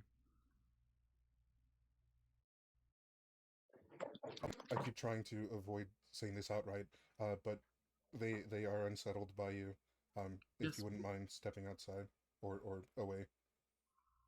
But we were instructed to keep you happy, to do what we can for you. Well, what would make us happy right now is to be alone for a bit. I'm sorry, but I am deeply uncomfortable by this entire scenario, and so are the horses.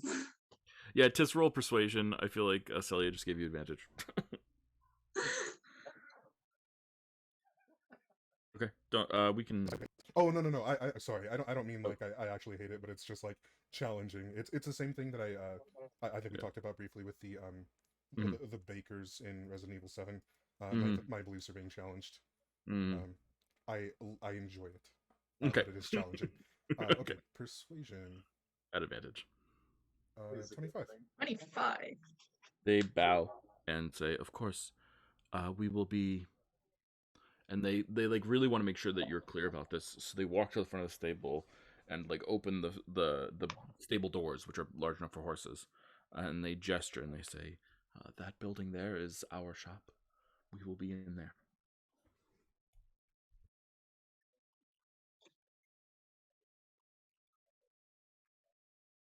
Of course. They nod and they walk away.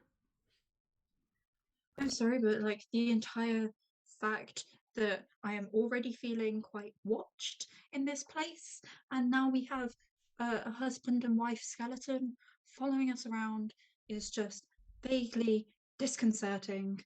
I'm not enjoying it here. I would like to leave. Yeah, it's uncomfortable. Just in general, rant over. I think I've interacted with undead where I haven't smote them almost immediately twice before now. And this is, yeah, just a lot. Okay. Right. Yeah. I run over and close them. Absolutely. Perfectly Yeah, reasonable. Selya was perfectly fine with letting whoever is around hearing that. She's not going to lower her voice. Yep, sounds good. Totally reasonable. Excellent. You close the doors.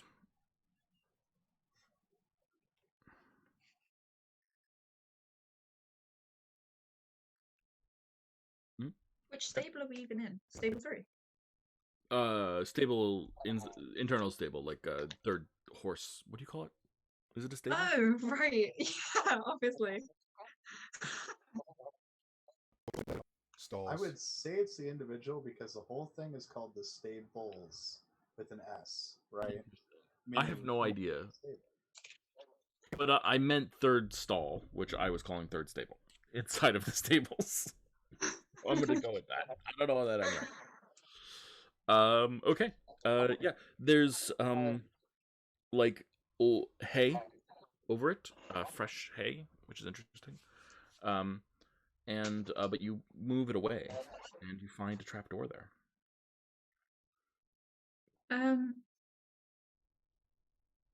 Sorry, how corporeal is Pineapple? Very. I'm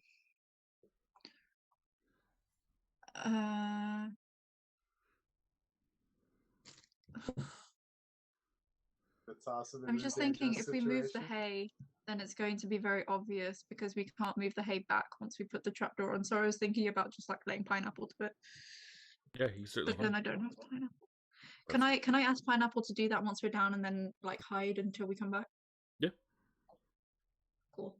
I'll do that. Okay. I think you can also return him magically too. Yeah, you can teleport him to you.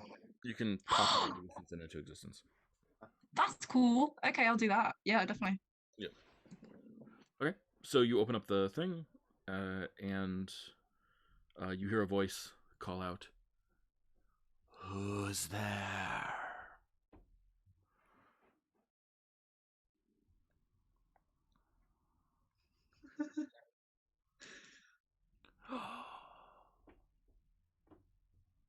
Prove that you are Tis. Let me see your legendary scaled form.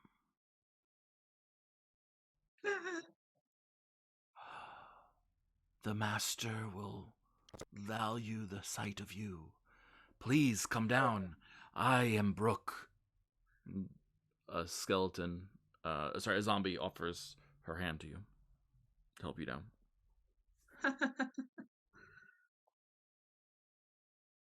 No, it's a drop. It's about a 8-foot drop. Ew. I think I'll be okay. I will try to sit on the ledge and then drop down from there. Yeah, absolutely. You land on the thing, you're fine. Tis, can you make sure I don't die at the bottom? This is quite a big drop for me. Oh. You want to form like a bridge to catch her? Like a net with interlock our hands?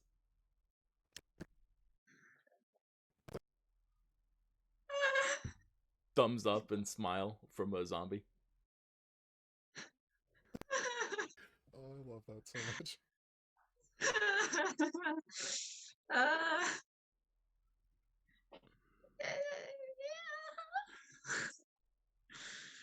Very non-committal, kinda.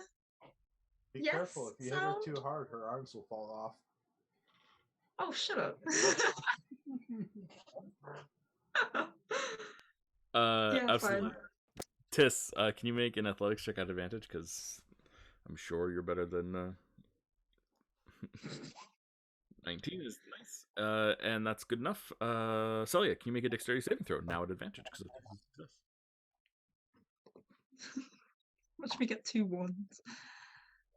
Oh, 20. yeah, you land easily and effortlessly in these hands and arms. I think Tis, it feels a little uncomfortable or weird, depending on how you feel about it. The flesh has no warmth to it of the zombie that is intertwining its arms with you to catch Celia.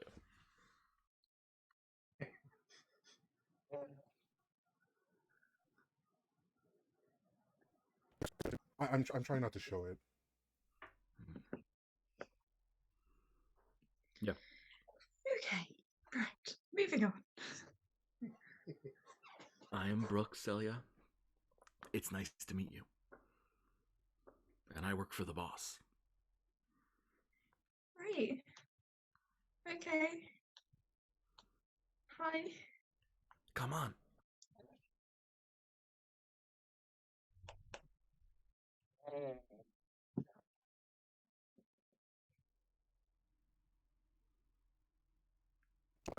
I'm not sure if I have pythons.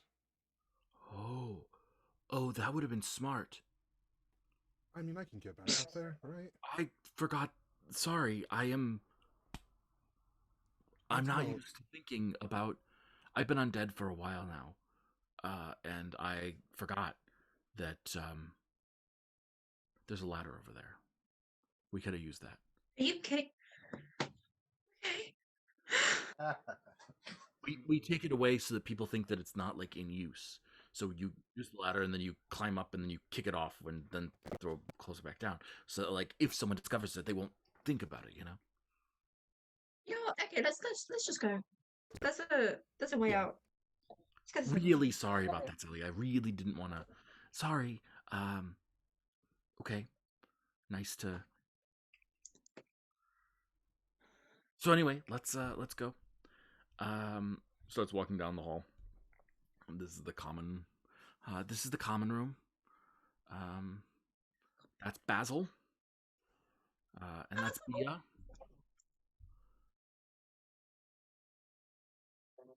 Yeah, mix of them. That's Bernadette and Bernard. That's Belial. And that's Blade. Blade. And Oh, well, that one over there. Oh. took me a little bit. That's Bree.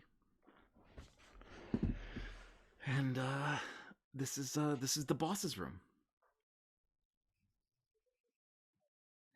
Yeah. No, he's expecting you.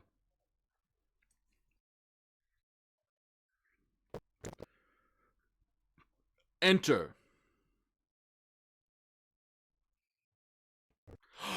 Brave, bold battalion of buddies, come here, come here. And Skeleton B standing in the center of this room and just walks towards you. I knew this fight I would not be in alone. I knew that my brave buddies would be here. Ha ha ha ha! Greetings, Tiss, Celia. But where's Lyra? Oh my god. Still up top. Sir, it is an honor to see you again. I was worried that we wouldn't cross paths again.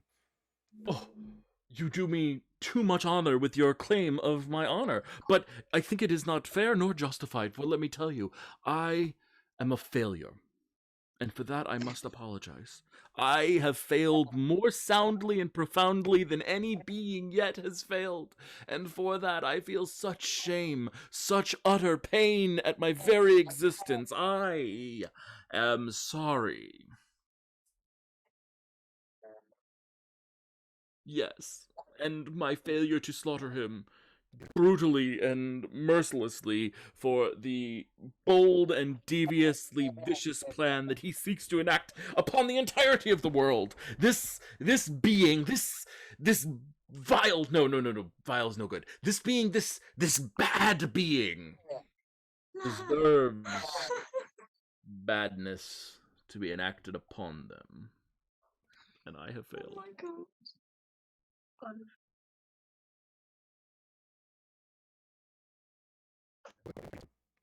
So it's not entirely your fault. There was also, I believe, some sort of feature of the tomb itself that was supposed to keep him in that also failed. So I wouldn't take all the blame. Yes, blame. That is a good word. A goodly word.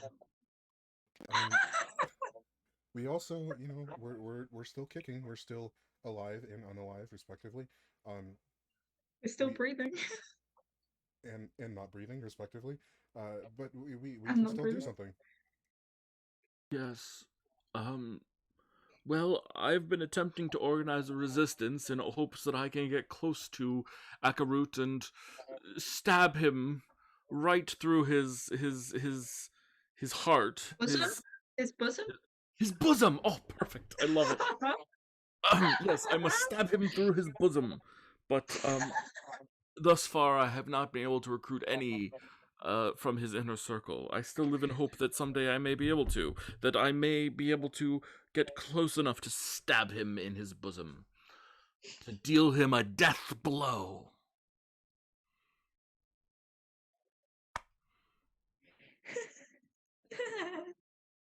Sorry. Sonic is not. Oh my god. I feel like this is half nervous laughter and half just like, what the fuck is going on? Okay, sorry. Actually trying to stay serious. That How being long have said, you been here, Oh yeah. Skeleton B? Your question was what I was distracted by my flights of fancy.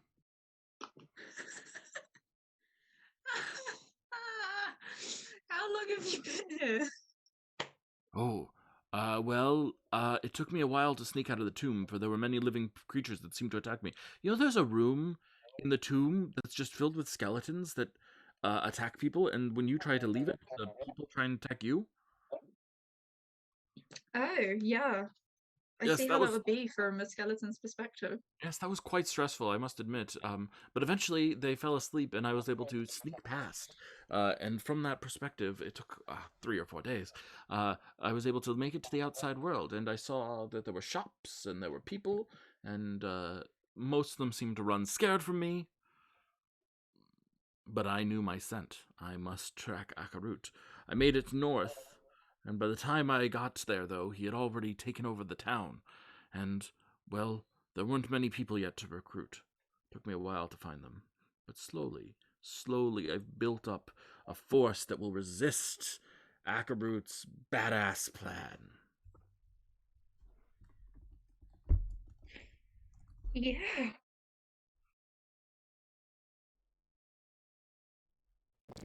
In large part, Akarut has sold a promise to a lot of people, a lot of undead people now, that is predicated on a lie. I think that is a promise that you could actually deliver on that he can't. So I think that may be a source of recruitment, comrades. Is he blackmailing people?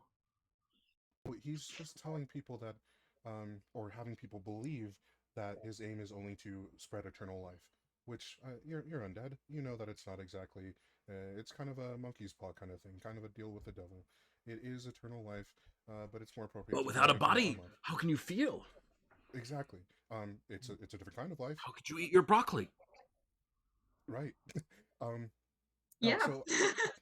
so I think we have an opportunity there where you could fulfill that promise that they believe in, turn them against Akarut, and then whoever remains, we can take care of. Mm.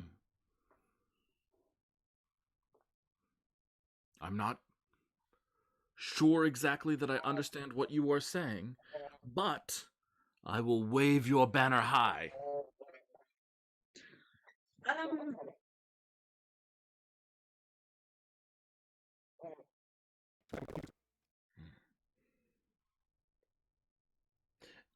I think, if I may, Skeleton B, um, I think that your main strength is that you know what it's like to be undead.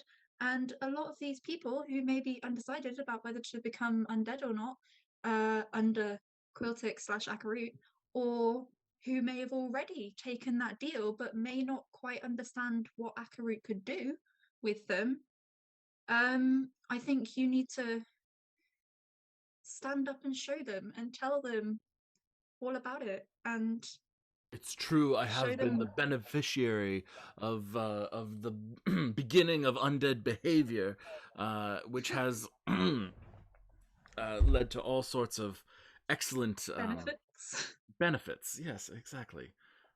And I would hope that we could get them to betray Akarut, but his hold upon their minds seems particularly bastardly.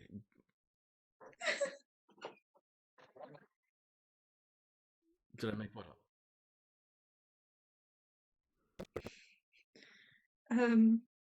Okay. The bond is strong.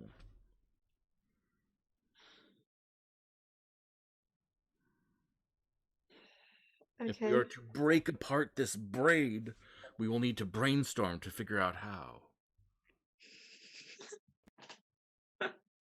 Okay.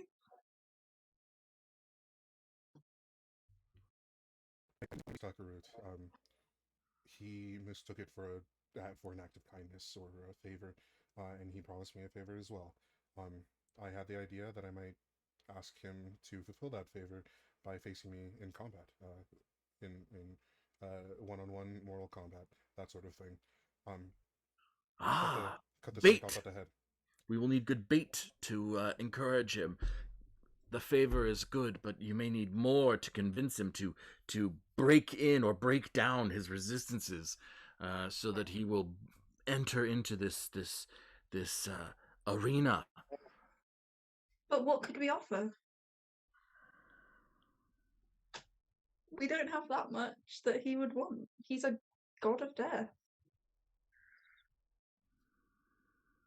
Unless we gambled ourselves. Skeleton Bee looks at you. I am not going to gamble myself. I am just saying that we are resources. That is a powerful incentive. A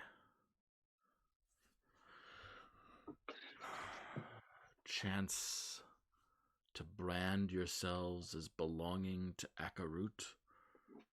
That is a bridge that he might be forced to cross. Even were It's a it good all last-ditch broken, plan. he might not be able to budge out of it. It would be like you offered him an all-you-can-eat buffet.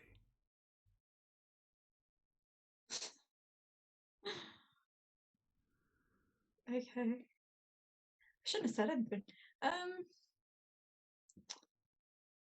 Okay.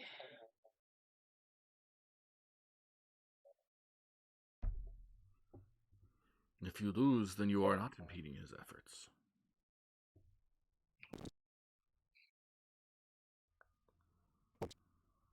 If you lose, you would cause no bloodshed to him.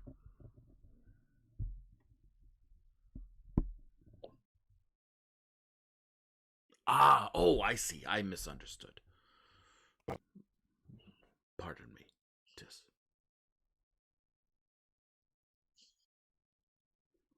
Sometimes my brain is only about, not within.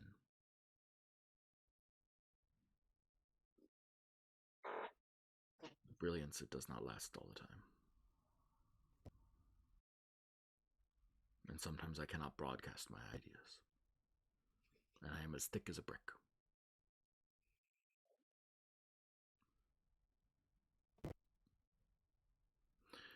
Well, much to think about and much to discuss. A plan must be hatched. But it is good to see you, my brave buddies. And I am sad that your friends Zerial and Lyra have betrayed you so thoroughly, and now you must slaughter them in single combat. I am so incredibly deeply moved with sadness that that this core group of heroes who are banded together by the fates themselves, by destiny, by background, are now forced to fight. Well, we're not. Yeah. We have not been betrayed. We are not left bereft. They are just doing a different kind of scouting. I think. Ah, with behavior deceptive. You have to learn as much as you can about your enemy, right? You must discover their biography before you can bite them, or blacken, or bleed them, or block them. Those are all B words. Very bold of them. I've always said that Lyra was bold. Why, I remember when she scouted the next room by herself. What true bravery. I miss him so much. She's also a god now. Did you know that? I did not know that she was a god now. Yeah, I'm actually. She's bloody brilliant. It does sound bloody brilliant. Huh? Well, good to know. But it seems to me that perhaps that I have brought upon you new information that you are not fully cognizant of or ready to deal with yet. And so rather than overwhelm you, leading to a mental beheading of sort, I will instead bring you to a bedroom that is not filled with bees anymore, and to give you a bag and a bed. The bag with food in it, and the bed with blankets upon it for resting. Does that sound reasonable?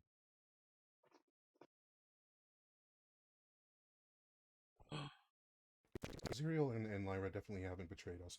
I think they are having choosing my words carefully. I think we have a difference of opinion right now that they are very fair in taking. And I think that's actually where my advice came from. I think with their help, we could turn this community against Akarut, provided you can convince them that you can actually deliver on the promise that he is lying about. So then you must go back. Bridget! Door opens. Skeleton walks in. Bridget! See these brave bravados brought back to their horses. They're beasts of burden. For the next 5 years, I'm not using a word that starts with the letter B. My vocabulary will be bereft. Bite the bullet, dude.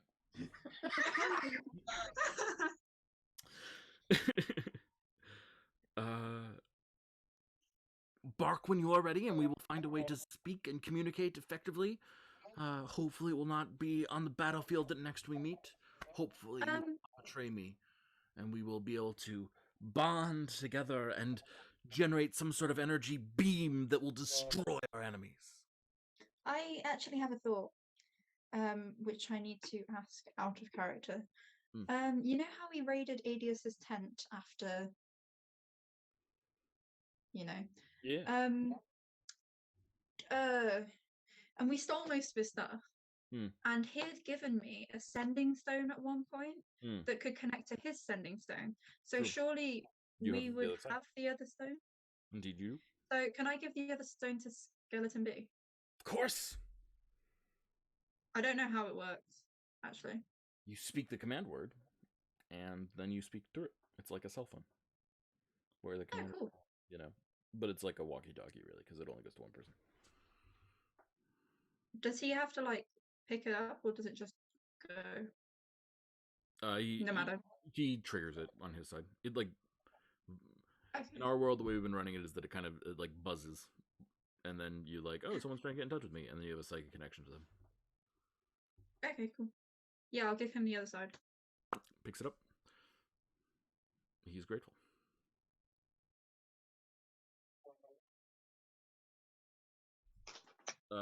Borislav. Boris, yeah, of course.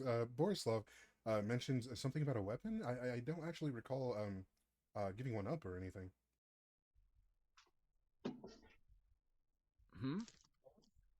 Our first engagement.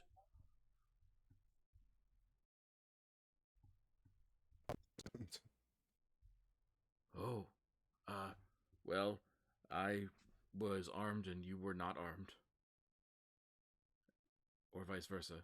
It's been a while. Memory is not memory. But one of us was armed and the other was not armed, and so the one of us gave the other one a weapon. Or took a weapon. Or some such. I think you gave me a weapon. Yes, you gave me a sword. You were not using it. You had a magical device of some sort that you used. Oh, really? Not a mundane weapon? You gave me a mundane weapon because you had a magical one. Oh, well, I hope it served you well at the very No, least. that was Brookazak, wasn't it? Oh. Oh. No, it was... Who picked up the cursed sword? It was Ziriel. Ziriel picked up the cursed sword and then decided that he didn't need his normal one anymore and gave it to Skeleton B. Oh. That is right. Yeah. That is actually right. I'm mechanically scrolling through my notes looking for it. It was like 2 years and 6 months ago. So a long time ago in my notes. Yes, Serial. Oh yeah, because that's the room where you got actually the really powerful, the World Breaker. Yeah, that's right. Yeah. Yep. And Zero gave him his rapier. So the rapier is leaning in the corner.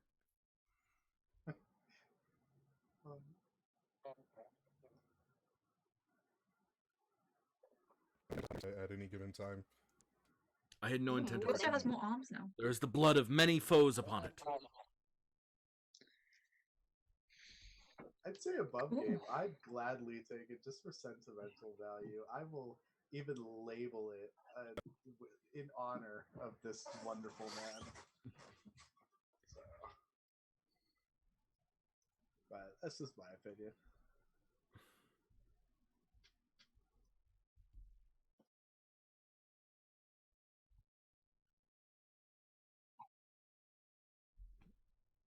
I am honored.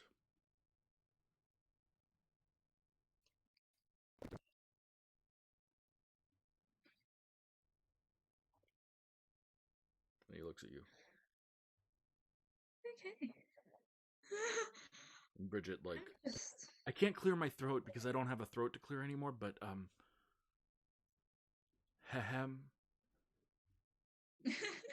would you, like, guide it back to... So Bridget starts, walking you back. He's so nice, isn't he? He is pretty fun. Pretty good. Very nice fella.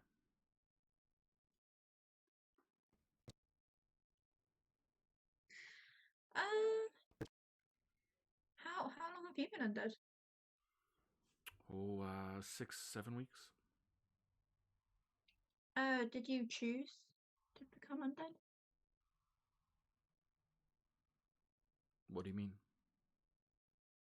like, did you have ample time to weigh up the decision of becoming undead or not?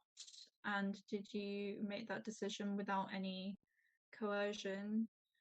And do you regret your decision? I had plenty of time to choose this life.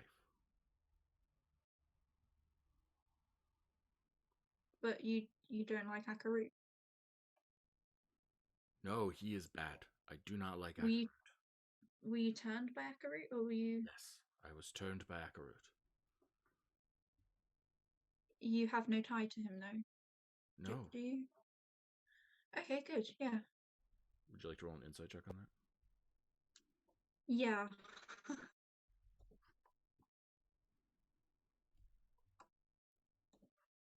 21. I need to roll secretly. Pardon me.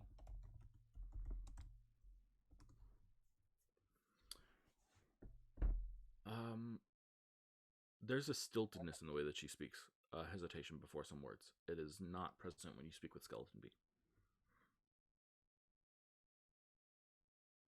Okay, I'm going to keep asking her hard questions and see whether she keeps doing it. If are your family undead? Do you have family? I have a brother. Is he undead? Not now. Is he alive? Yes. Do you want to turn him to undead? No. But you said you were happy with your decision. Akarut. I do not want to enforce undeath upon anyone. But you said you didn't regret your decision. Do you not wish to share it with your brother?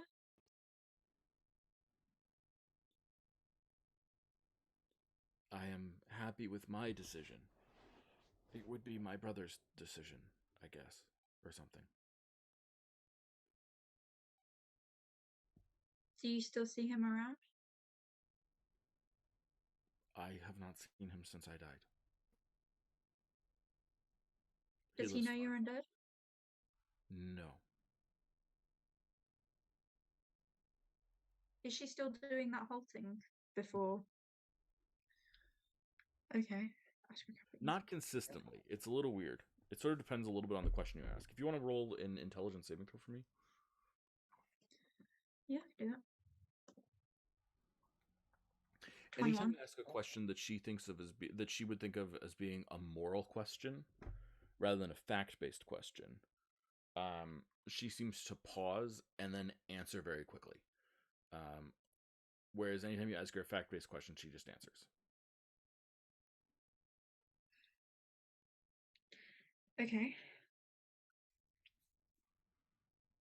But her answers don't seem to line up with what we know from Akarut. It's not what Jinx would say. That seems true.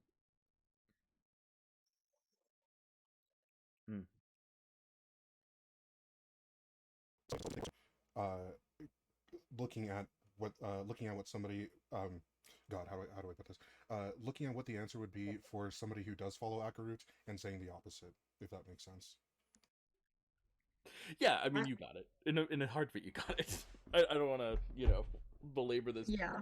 Can't do much about it, but yeah, I don't want to belabor this too much, but yes. So, how did you meet Akarut? I lived here when he came through. And how do you feel about him now? He is awful. How so, though? I mean, he gave you life. He didn't ask anything from you. Well, he gave you death. But he took away choice, sort of. But you just said that you chose.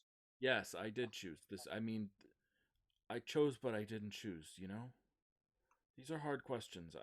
I'm just a grunt.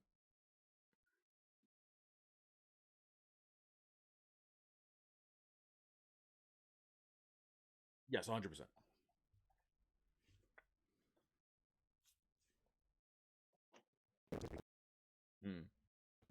Intuitive. No, you but may see. true. No. But I think that Celia like probing like Yeah. Tiss may not be intuitive, but also Tiss is hyper aware of Tiss's friends. 18. Yeah. Why don't you ask a question of me metagame style, and I'll answer that, I think. If that makes sense. City, but I'm Yeah, sure, gonna sure. ask something. I'm gonna play the bad guard to Celia's mostly good guard. I'm gonna ask something that is unfair and entrapping. Yeah. Yeah.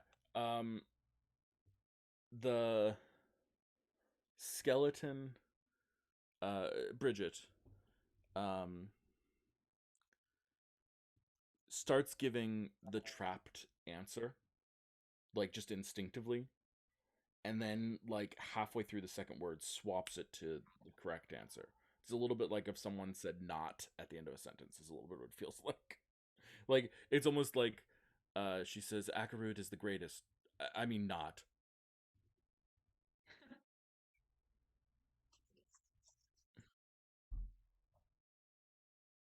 Yes, exactly. You got it. Bridget, I hate to do this, but I don't trust you in this moment. If you don't believe in what Skeleton B is pursuing, I have to do something about that.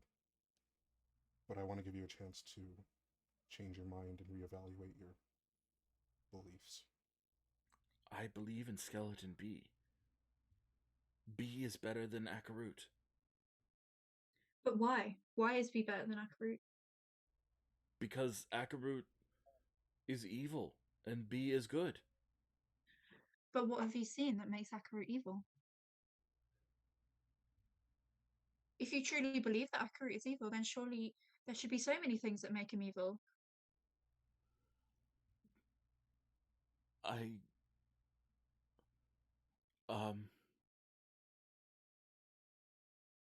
You're trying to parrot someone else's arguments and you don't even believe that he's evil. But he has to be. He has to be evil, right? I mean, you believe he's evil. I do, but I know why he's evil. Then why is he evil?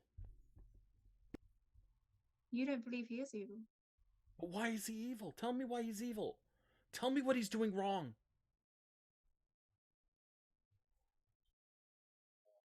The will of people who otherwise wouldn't choose to be undead.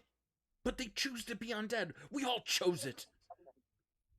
I think you said yourself that you didn't at some point. I mean, Are you confused, Bridget?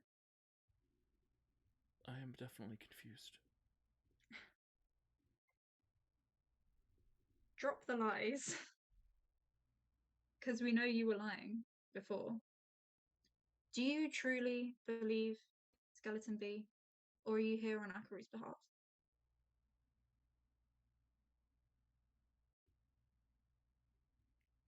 She looks at you. If she really believed in Skeleton B, she would have said that. So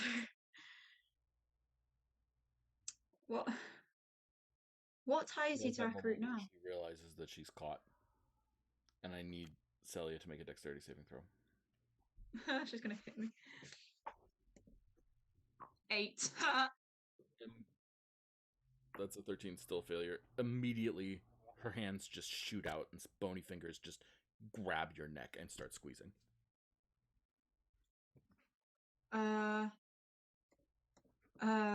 Automatic response is probably to this is horrible. But transfuse, which is Great. like take her life force. But I don't know whether that even works because It doesn't. She's a undead. skeleton entirely. She doesn't have any blood. That's really funny. So I'm just choking. Yeah, so you're just choking. Guess what do you want to do? Yeah, absolutely. Make an attack roll. She is vulnerable to bludgeoning. So 18 hits. Roll that damage. We will double it. That puts it at 38. Do you want to add anything to that? Yeah, I'll add... No, don't kill her. We need Oh. to know about her. That's a good point. I mean, you might have already killed her. Could I even possibly do that non-lethally? No, not against a skeleton. So either I don't kill her or I do. Yeah. Okay. What'd you say it was? 38? 38 right now. Okay, I'll leave it right there. Okay. Yeah, she shatters into a million pieces. She had 8 hit points. Oh my god. Okay. Right. Cool. And it was unideal. And I think on Okay, that it's- moment, we will cut you guys and flash back to Lyra and Lyra, Monica, and oh my god, Zerial. Sorry, brain. In the room. Playing Truth or Dare. Yeah, do you guys have anything you want to do before your rest? Not particularly for me. Okay. Lyra? I don't think Lyra would do anything either, really, other than maybe try and get in contact with Tis, and just see if everything was okay. But I don't think that would have happened after all of this. I think that would have happened at some point during their normal conversation. Mm-hmm. Yeah, so Tis would have reported to you that Skeleton Bee is alive and leading a resistance movement. Is that fair? Yeah. Mm-hmm. Okay. All right. Yeah, that's fair. That's the letter B. Okay.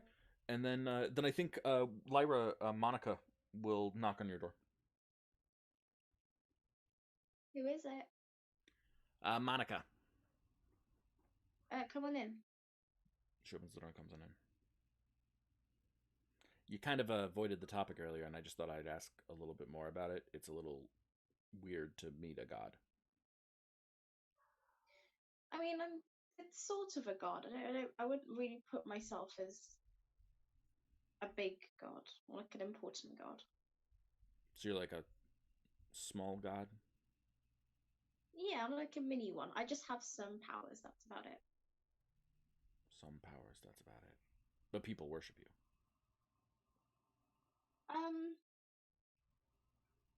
People like the ideals, and they like that sense of community. So in some ways, yeah, that helps me get stronger to help protect them, and vice versa.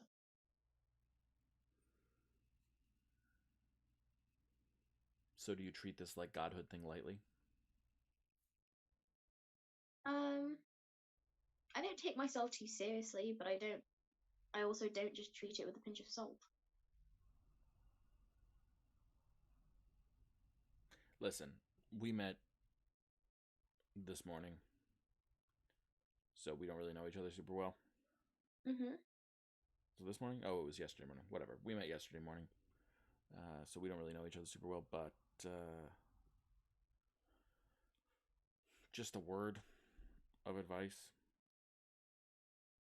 Sure, I'll always take that.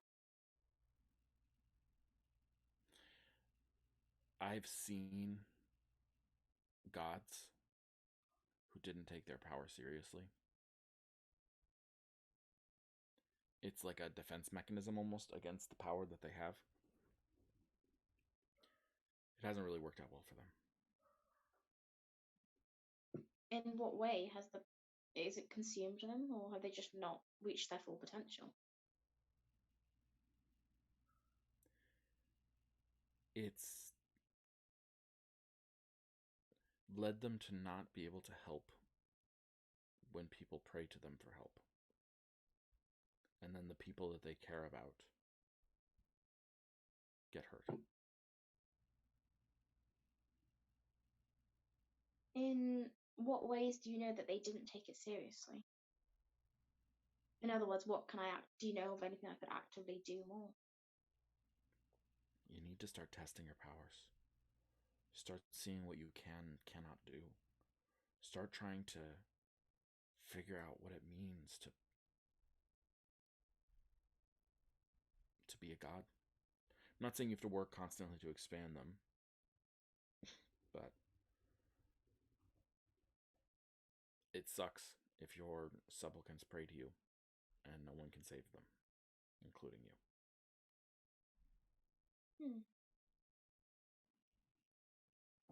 where have you been that you've come across so many, well, come across other gods like this and seen this for yourself? I've not really seen anybody else.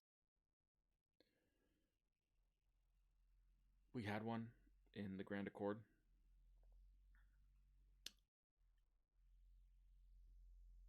Didn't really understand it, but a psychic who works for the Grand Accord named Guailin tried to help an elf who became sort of went from a speaker in their culture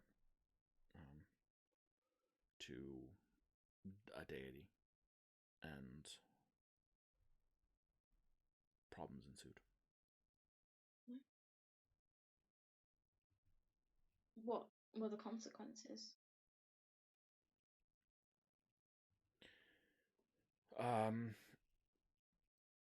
The person that they thought was their best friend in the whole world asked them for help. They couldn't deliver it, and that person died in their arms. And then they sort of lost their touch with reality, and now spend much of their days talking about things that they see in the sky.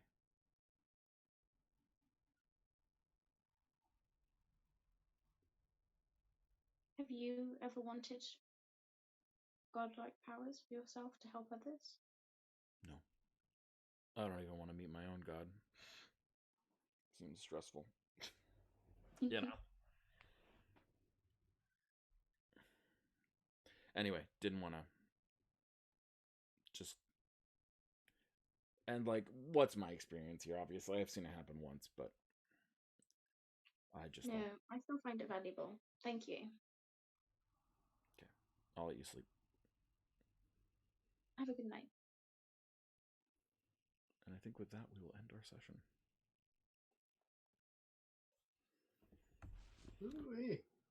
Let's hand out some experience points. What level are you guys? 16.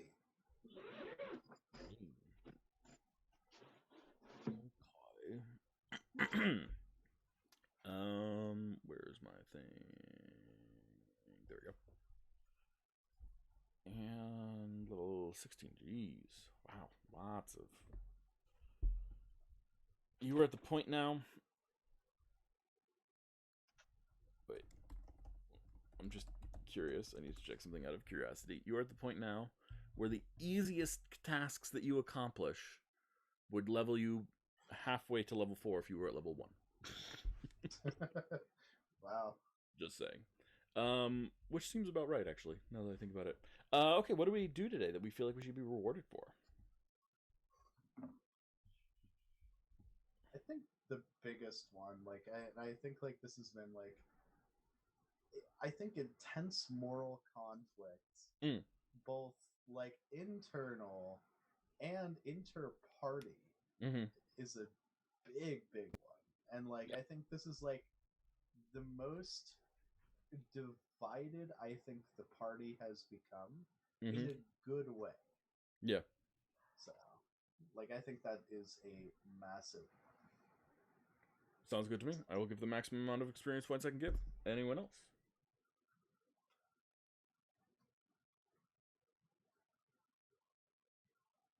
I want to give experience points for inventing air conditioning. Is that okay with everyone? Oh yeah, we did do that. Okay. Anything else people want to give experience points for? We up with that many B words, but that was you, not us. I'm so impressed. Yeah, meeting an old friend is definitely a big one. So, not like huge, but still very nice. Yeah. Circumstance, I don't think it would be huge under meeting Undead Skeleton B again. Yeah. Lovely. So we worked out there was a liar and then immediately killed her. Yep. But is there... Accidentally never mind. purging a traitor from an insurrectionist group. So proud of you guys. Okay. Keeping Method of contact open? Yeah, giving him the thing. Yeah, that makes sense. Giving him the stone. I'm down. That was smart. Oh, cool. Anyone else have anything else that they think they should get rewarded for collectively? I think Lyra's got more incentive to try and test out powers I do. Okay, I can give you points for that. Seems good to me. I think the only last one was, I think it was like, this is more specific and kind of plays into like the larger one, but like the decision to not immediately smite the undead.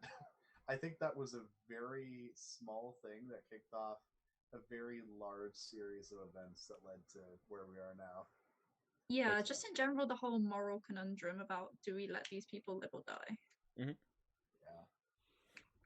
And we will find out how you all feel about that as we uncover more about them. From that perspective, there are 4 people playing, so we're going to call that 5,800 experience points today. We're at 218,550.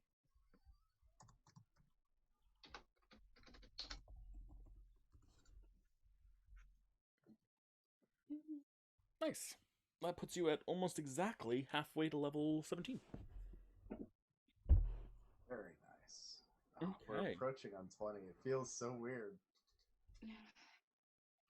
And with that, I will say thank you all so much for playing. Thank you so much for those of you who are watching. Please take good care of yourselves. Take good care of the world around you as best you can. And as always, don't forget that the most important advice that I can offer you is don't forget to call your cat and feed your mom. Bye, everyone.